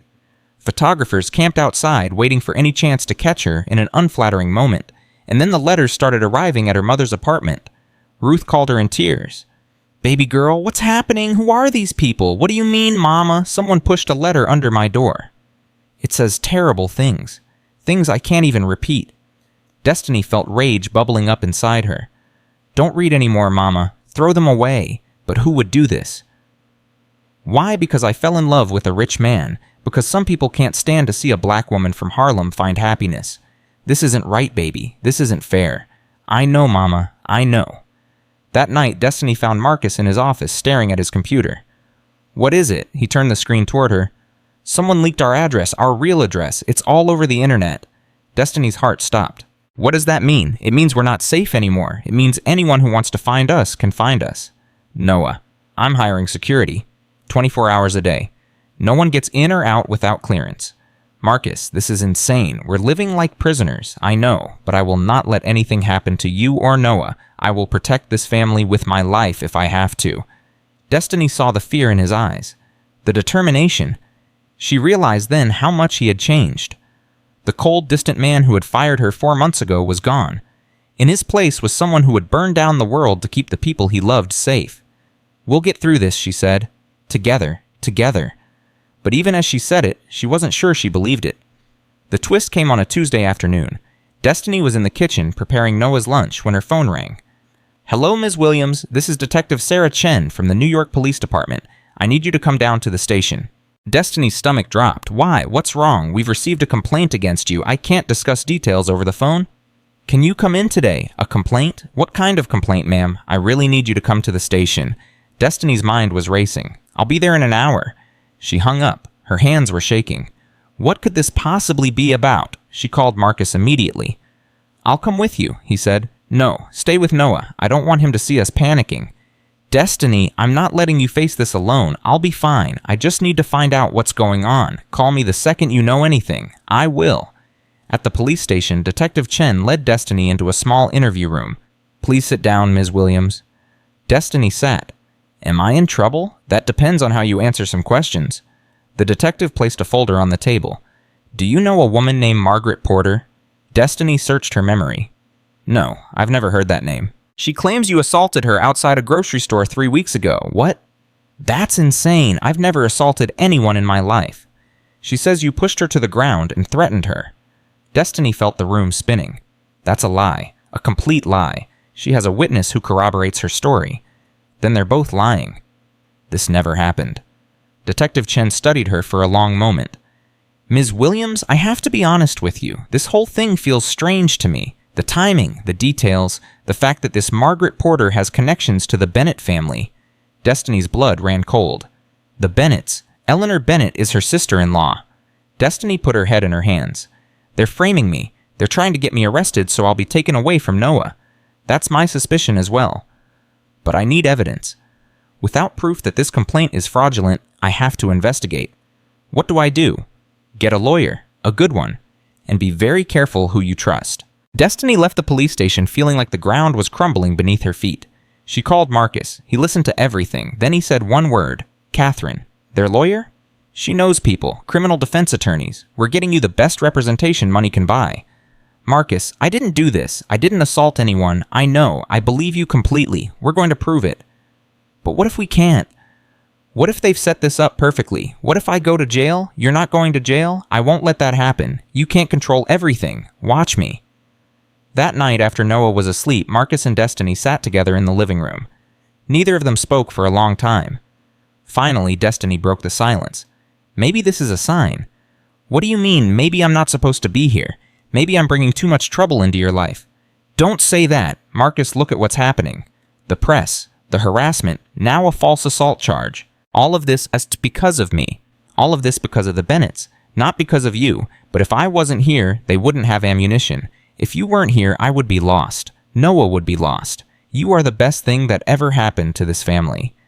Destiny's eyes filled with tears. I'm scared. I'm so scared of losing everything. Of losing you. Of losing Noah. Of being taken away and never seeing him again. Marcus pulled her close. Listen to me. I failed once. I let fear control me. I pushed away the people I loved because I was afraid of getting hurt again. I'm not going to make that mistake twice. He lifted her chin so she was looking into his eyes. You are my family. You are my future. And I will fight the Bennetts, the press, the entire world if I have to, but I will not lose you. Do you understand? Destiny nodded. I understand. Then trust me. Trust that we're going to get through this. I trust you. Good. He kissed her forehead. Now let's figure out how to destroy these people. The investigation into the assault charge took 2 weeks. 2 weeks of lawyers. 2 weeks of depositions. 2 weeks of stress that aged them both by years. But then Catherine called with news. We found something. What Margaret Porter's phone records. She received a payment of $50,000 from an account linked to the Bennett Family Trust 3 days before she filed the complaint. Destiny's heart leaped. That proves it was a setup. It proves financial motivation combined with the family connection and some inconsistencies in her story. I think we have enough. What do? We take this to the detective, and then we go on the offensive. The detective reviewed the evidence. She called Destiny personally. Ms. Williams, I'm dropping the investigation. The complaint has been determined to be fraudulent. I'm also opening a new investigation into Margaret Porter and whoever paid her to lie. Destiny felt a weight lift off her shoulders. Thank you. Thank you so much. I'm sorry you had to go through this. But there's something else you should know. What I've been doing some digging?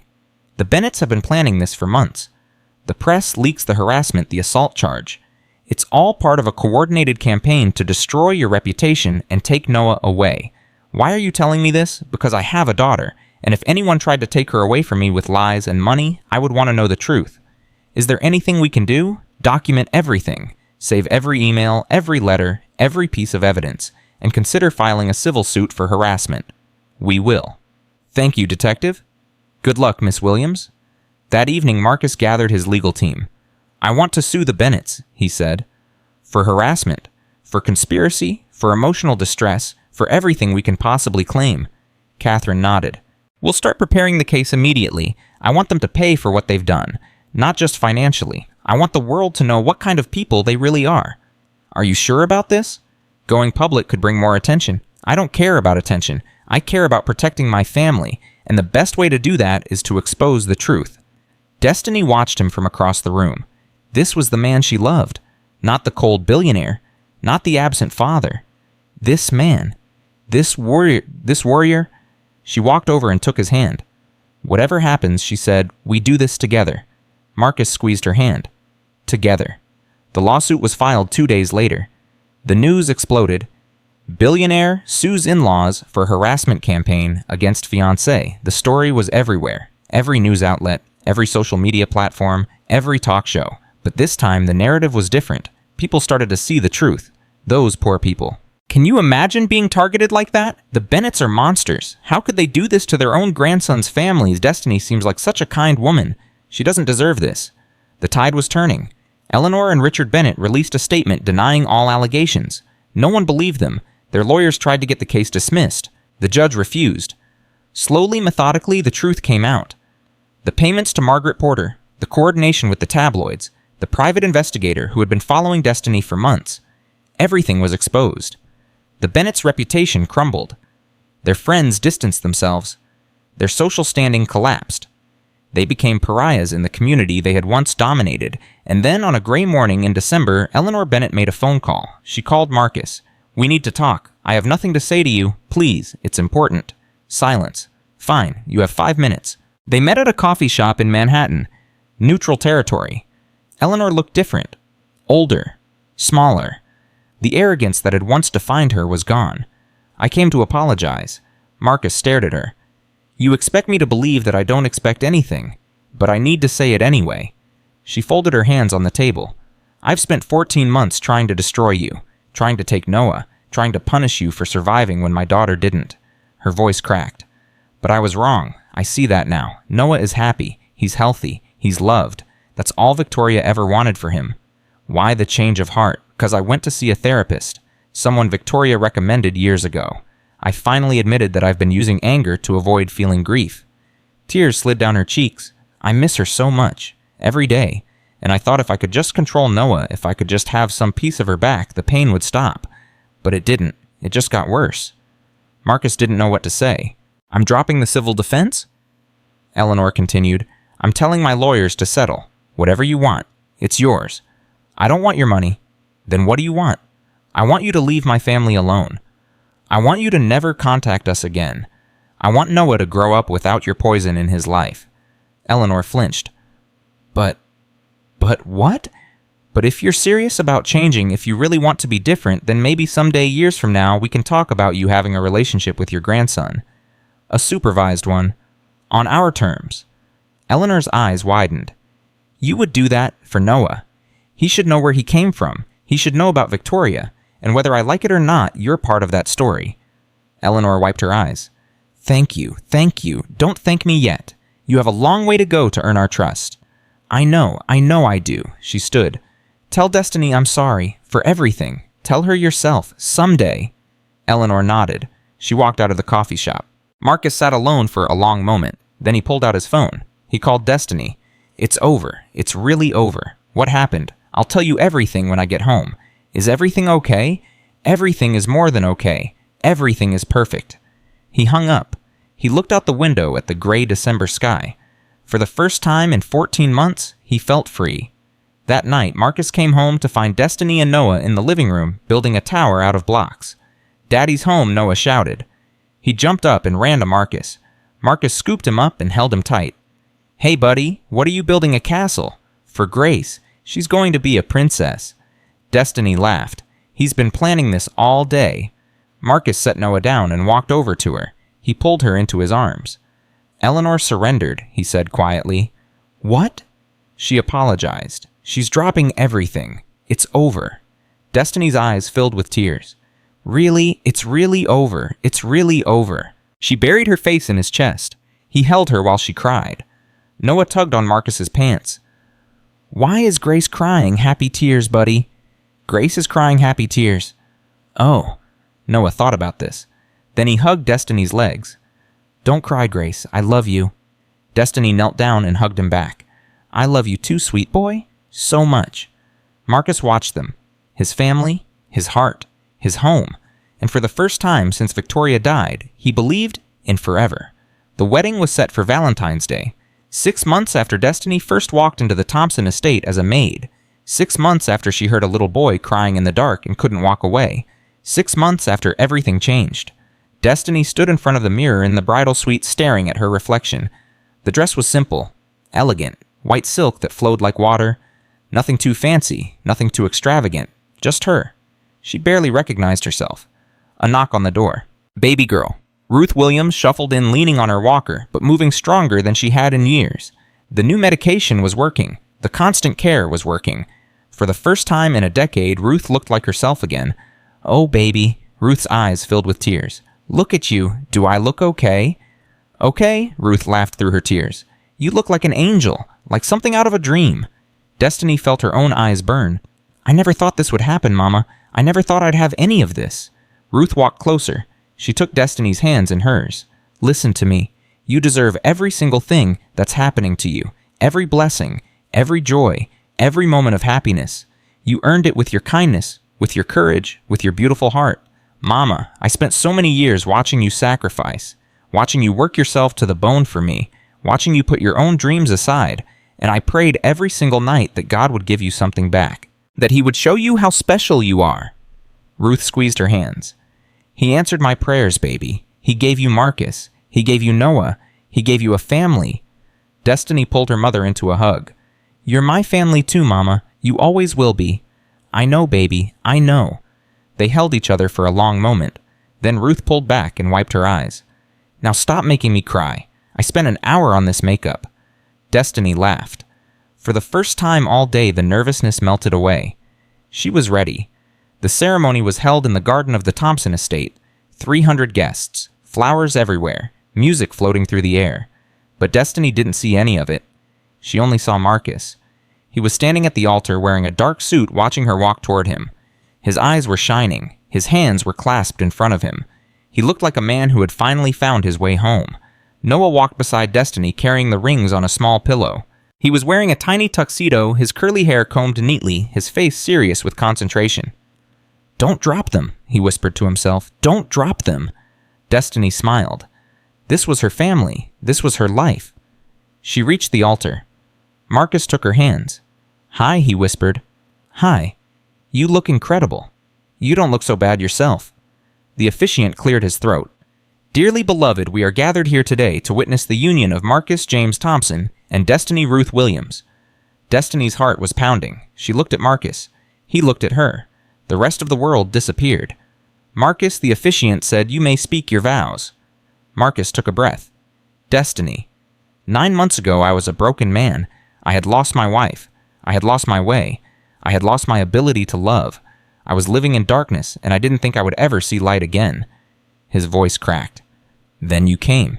You didn't ask for permission. You didn't wait for an invitation. You just saw my son crying in the dark, and you went to him. You loved him when no one else would. You saved him when I couldn't. Tears slipped down Destiny's cheeks. And then you saved me. You showed me that my heart wasn't dead. You showed me that I could feel again, hope again, love again. You showed me that the best parts of life aren't behind me. They're standing right in front of me. He squeezed her hands. I promise to love you for the rest of my days. I promise to protect you, support you, cherish you. I promise to be the husband you deserve and the father Noah needs. I promise to never take you for granted, never stop trying, never forget how lucky I am. He smiled through his tears. You are my second chance, my miracle, my grace. And I will spend every day of my life being grateful for you. Destiny couldn't speak. She was crying too hard. The officiant waited patiently. Destiny, whenever you're ready. She took a shaky breath. Marcus. When I walked into this house 9 months ago, I was nobody. I was a maid. I was poor. I was invisible. I had nothing to offer except my hands and my heart. She looked into his eyes. You didn't see any of that. You didn't see the poverty or the struggle or the pain. You saw me, the real me. And when you looked at me, I finally felt like I mattered. Her voice steadied. I fell in love with your son first. His sweet face, his gentle heart, his desperate need for someone to see him. I couldn't help myself. I couldn't walk past his door when he was crying. I couldn't pretend I didn't care. She smiled. And then I fell in love with you. The man who apologized when he was wrong. The man who fought for his son. The man who looked at me like I was treasure when the rest of the world looked at me like I was trash. Marcus's tears matched hers now. I promised to love Noah like my own. I promised to honor Victoria's memory and raise him the way she would have wanted. I promised to stand beside you through everything good and bad, easy and hard. I promised to be your partner, your best friend, your home." She lifted his hands to her lips and kissed them. "You gave me a family, Marcus. You gave me a future. You gave me hope, and I will spend every day of my life making sure you never regret it." The officiant smiled. "By the power vested in me, I now pronounce you husband and wife. You may kiss the bride." Marcus pulled her close. He kissed her. The crowd erupted in applause. Noah jumped up and down. They kissed. Daddy and Grace kissed. Everyone laughed. Destiny and Marcus pulled apart. They looked at each other. "We did it," Marcus whispered. "We did it." They turned to face their guests, 300 people on their feet, clapping, cheering, celebrating. But in the back row alone stood Eleanor Bennett. She wasn't clapping, she was crying. Not tears of anger or bitterness, tears of something else entirely. The reception was everything Destiny had never dared to dream. Dancing, laughter, speeches that made everyone cry, food that tasted like heaven, music that filled the soul. Destiny danced with Marcus until her feet ached. She danced with Noah, lifting him in her arms and spinning him around while he giggled.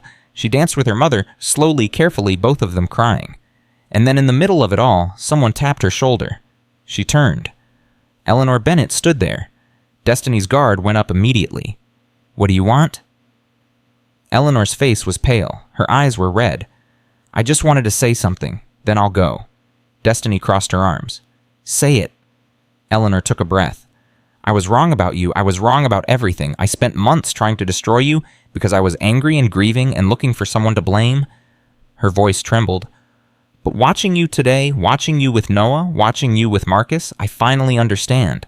You're not trying to replace my daughter. You're trying to honor her." Destiny's expression softened slightly. "Victoria would have loved you," Eleanor continued. "She would have loved how gentle you are with Noah. She would have loved how you look at Marcus.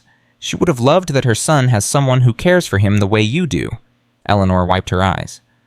"I know I don't deserve your forgiveness. I know I caused you terrible pain, but I wanted you to know that I see it now. I see how wrong I was, and I'm sorry. I'm truly, deeply sorry." Destiny was quiet for a long moment. Then she spoke. "I don't forgive easily, Mrs. Bennett. You tried to take my family away. You tried to destroy my reputation. You tried to have me arrested." Eleanor flinched. "But I also know what grief can do to a person. I know how it can twist you into someone you don't recognize. I watched my mother go through it when my father died. I watched Marcus go through it when Victoria died." She uncrossed her arms. "So I'm not going to forgive you today, but I'm not going to hate you either. If you're serious about changing, about being different, then prove it. Show up. Be consistent. Earn it." "I will." Eleanor's voice was thick with tears. "I promise I will. Noah deserves to know his grandmother, the real one, not the one who was consumed by anger. I want to be that person, more than anything. Then be her." Destiny held out her hand. Eleanor stared at it for a moment. Then she took it. They shook hands. Not friends, not family, but something. A beginning. Marcus appeared at Destiny's side. "Everything okay here?" Destiny nodded. "Everything's fine. Mrs. Bennett was just leaving." Eleanor released Destiny's hand. "Thank you," she whispered. "Thank you for giving me a chance." She walked away. Marcus watched her go. "What was that about?" she apologized. "Do you believe her Destiny thought about it? I think she wants to change. Whether she actually can, I don't know, but I'm willing to let her try. You're a better person than I am." "No, I'm just a person who knows what it's like to be given a second chance." Marcus smiled. He pulled her close. "Have I told you today how much I love you only about 100 times? Well, here's 101. I love you, Mrs. Thompson." Destiny's heart swelled. "I love you too, Mr. Thompson." They kissed again, and the music played on. 1 year later, the Thompson estate was filled with noise. Not the quiet, empty kind of noise that had haunted it when Destiny first arrived. Real noise. Laughter, shouting, running footsteps, life. Noah was 4 now. He ran through the house like a whirlwind, his curly hair bouncing his smile bright enough to light up any room. "Grace, Grace, come see what I made." Destiny looked up from the book she was reading. "What did you make?" Sweetheart Noah held up a drawing. It was a picture of 3 people standing together. A tall man, a woman with dark skin, a small boy between them. "It's our family," Noah said proudly. Destiny's heart melted. "It's beautiful, baby. The most beautiful picture I've ever seen. Can we put it on the refrigerator?" "Of course we can." She took the picture and walked to the kitchen. Rosa was there preparing lunch. "Another masterpiece?" Rosa asked with a smile. "The best one yet." Destiny taped the picture to the refrigerator right next to all the others. Dozens of drawings, months of memories, a lifetime of love captured in crayon and paper. Rosa looked at her. "You know, mija, I've worked in this house for 10 years. I've seen good times and bad times, but I've never seen it like this. Like what alive." Rosa's eyes were warm. "You brought life back into this house. You brought love. You brought family." Destiny hugged her. "Thank you, Rosa, for everything, for believing in me when no one else did. I always knew you were special. From the first day you walked through that door." The front door opened. Marcus walked in, still wearing his suit from work. Noah came running. Daddy Marcus scooped him up. "Hey, buddy, did you have a good day? I made a picture." Grace put it on the refrigerator. "Let me see." They walked to the kitchen together. Marcus looked at the drawing. His eyes misted over. "Noah, this is incredible. You're becoming quite the artist. Mom taught me." The word hung in the air. Mom. Noah had started calling her that 2 months ago. Slowly at first. Tentatively, like he was testing to see if it was allowed, and every single time it hit Destiny right in the heart. Did she now? Marcus looked at Destiny. "Mom's a pretty good teacher." Destiny smiled. "I learned from the best." That evening, after Noah was asleep, Marcus and Destiny sat on the porch. The stars were out. The night was warm. Everything was peaceful. "I have something to tell you," Destiny said. Marcus looked at her. "What is it?" She took his hand. She placed it on her stomach. "I'm pregnant." Marcus froze. "What I found out this morning. I wanted to wait until we were alone to tell you."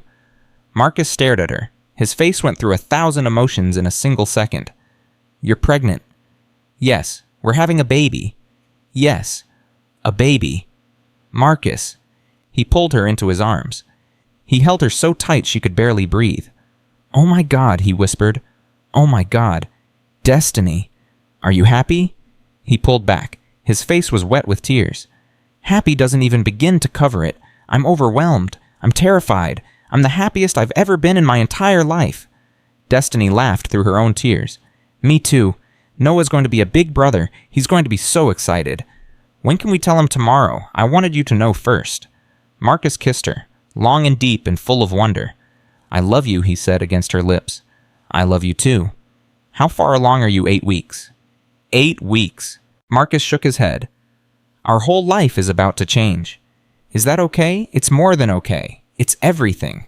They sat together on the porch, hands intertwined, dreaming about the future. And somewhere in the stars, Destiny could have sworn she saw Victoria smiling down at them. The pregnancy was hard. Morning sickness that lasted all day. Exhaustion that made her bones ache. Mood swings that left Marcus confused and Destiny crying. But through it all, Marcus was there. He held her hair back when she was sick. He rubbed her feet when they were swollen. He made midnight runs for ice cream and pickles and whatever else she was craving. And Noah was there too. He would press his ear against her belly and talk to the baby. "Hi, baby. I'm your big brother. I'm going to teach you everything. How to build blocks, how to draw pictures, how to make Grace smile." Destiny would run her fingers through his hair. "The baby is so lucky to have you, sweetheart. I know. I'm the best big brother ever." Marcus would laugh. And Destiny would think this is what happiness feels like. This is what family feels like, but not everything was easy. 5 months into the pregnancy, Destiny got a phone call. "Baby girl," Ruth's voice was weak. "I need to see you." Destiny's blood ran cold. "What's wrong, Mama? Just come, please." Destiny drove to Harlem as fast as she could. She found her mother sitting in her favorite chair, looking tired but peaceful. "Mama, what is it? Are you okay?" Ruth smiled. "Sit down, baby." Destiny sat. "I went to the doctor yesterday," Ruth said. "Got some tests done." "What kind of tests?" "The usual kind. Blood work, heart stuff. You know how it is." She paused. "They found something." Destiny's heart stopped. "What do you mean, a blockage?" "In my heart. They said I need surgery. Surgery when next month." Destiny felt tears burn her eyes. "Why didn't you tell me? Because I didn't want you worrying. You're pregnant. You've got enough on your plate. Mama, you're my mother. Of course I'm going to worry." Ruth reached out and took her hand. "Listen to me. I'm not scared. I've lived a good life. I've seen my baby girl find happiness. I've got a grandson who calls me Grandma Ruth, and now there's another grandbaby on the way."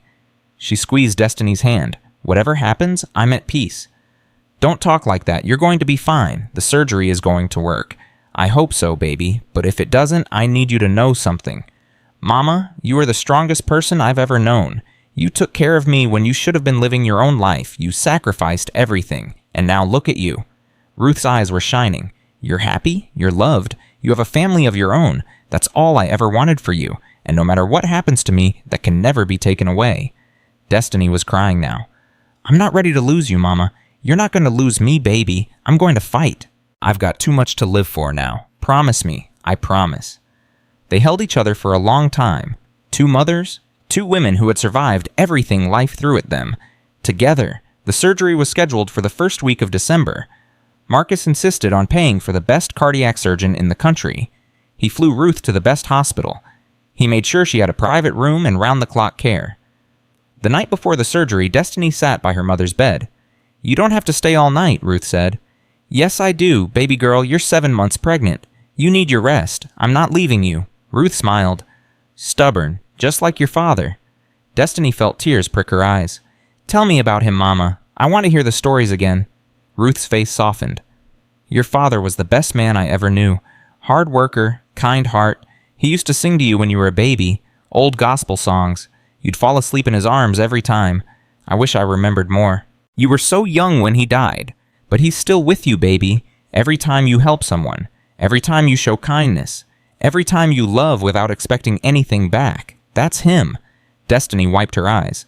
"Do you think he'd be proud of me? Oh, baby, he'd be so proud he'd burst.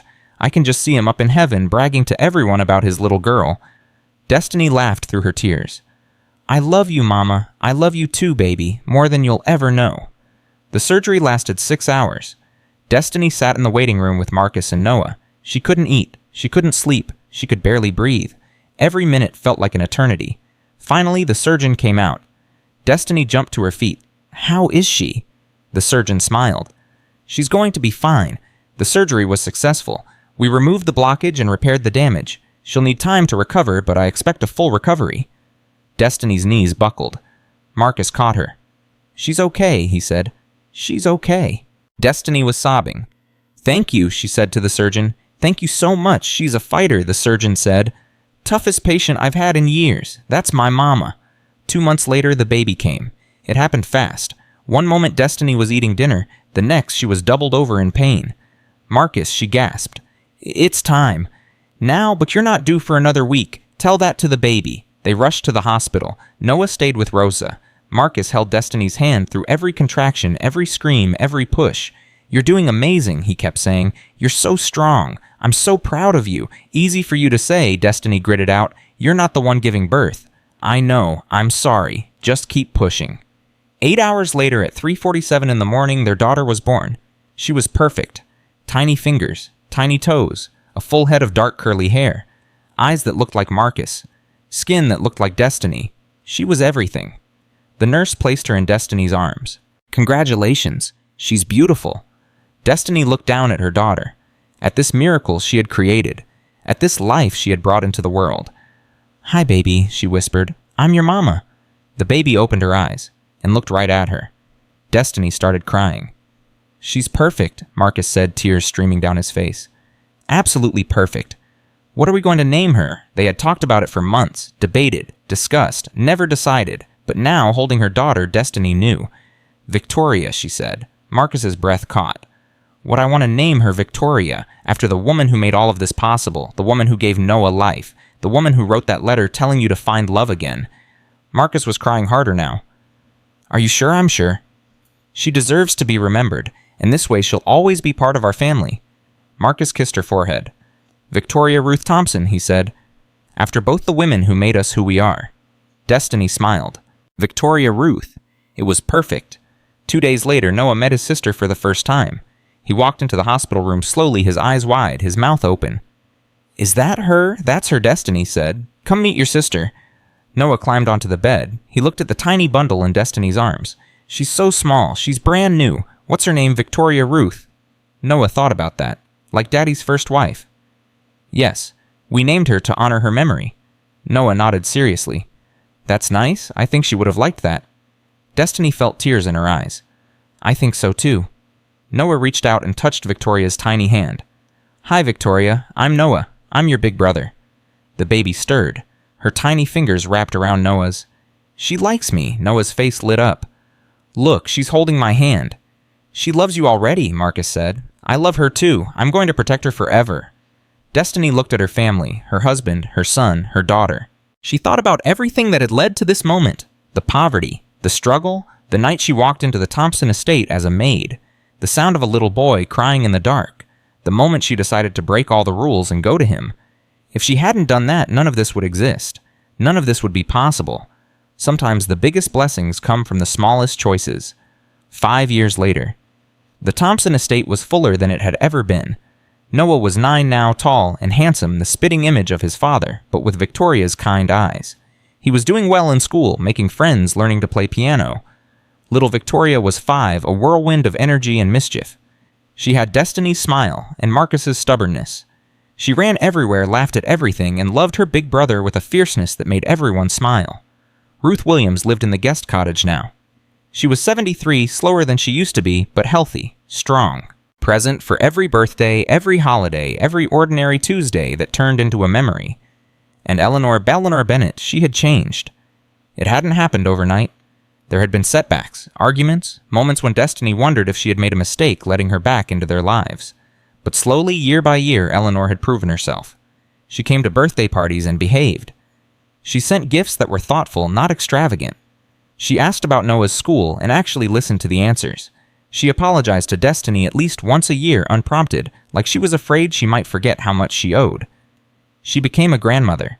Not the grandmother she had been controlling and cold. A real grandmother. One who read stories and baked cookies and got down on the floor to play even though her knees ached. One who loved. On a Sunday afternoon in spring, the whole family gathered in the garden for Noah's 9th birthday.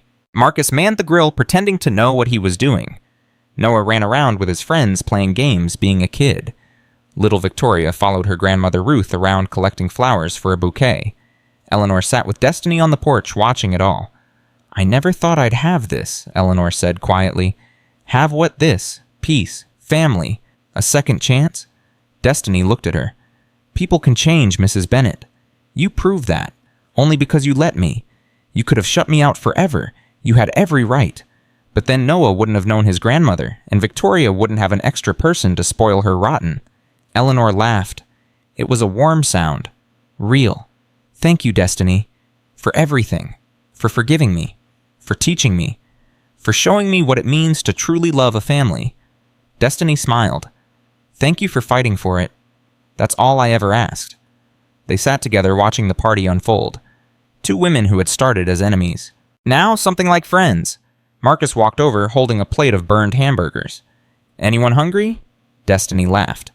"I think we'll order pizza. That's probably wise." He sat down beside her. He took her hand. "Happy?" he asked. "Beyond happy." "Good.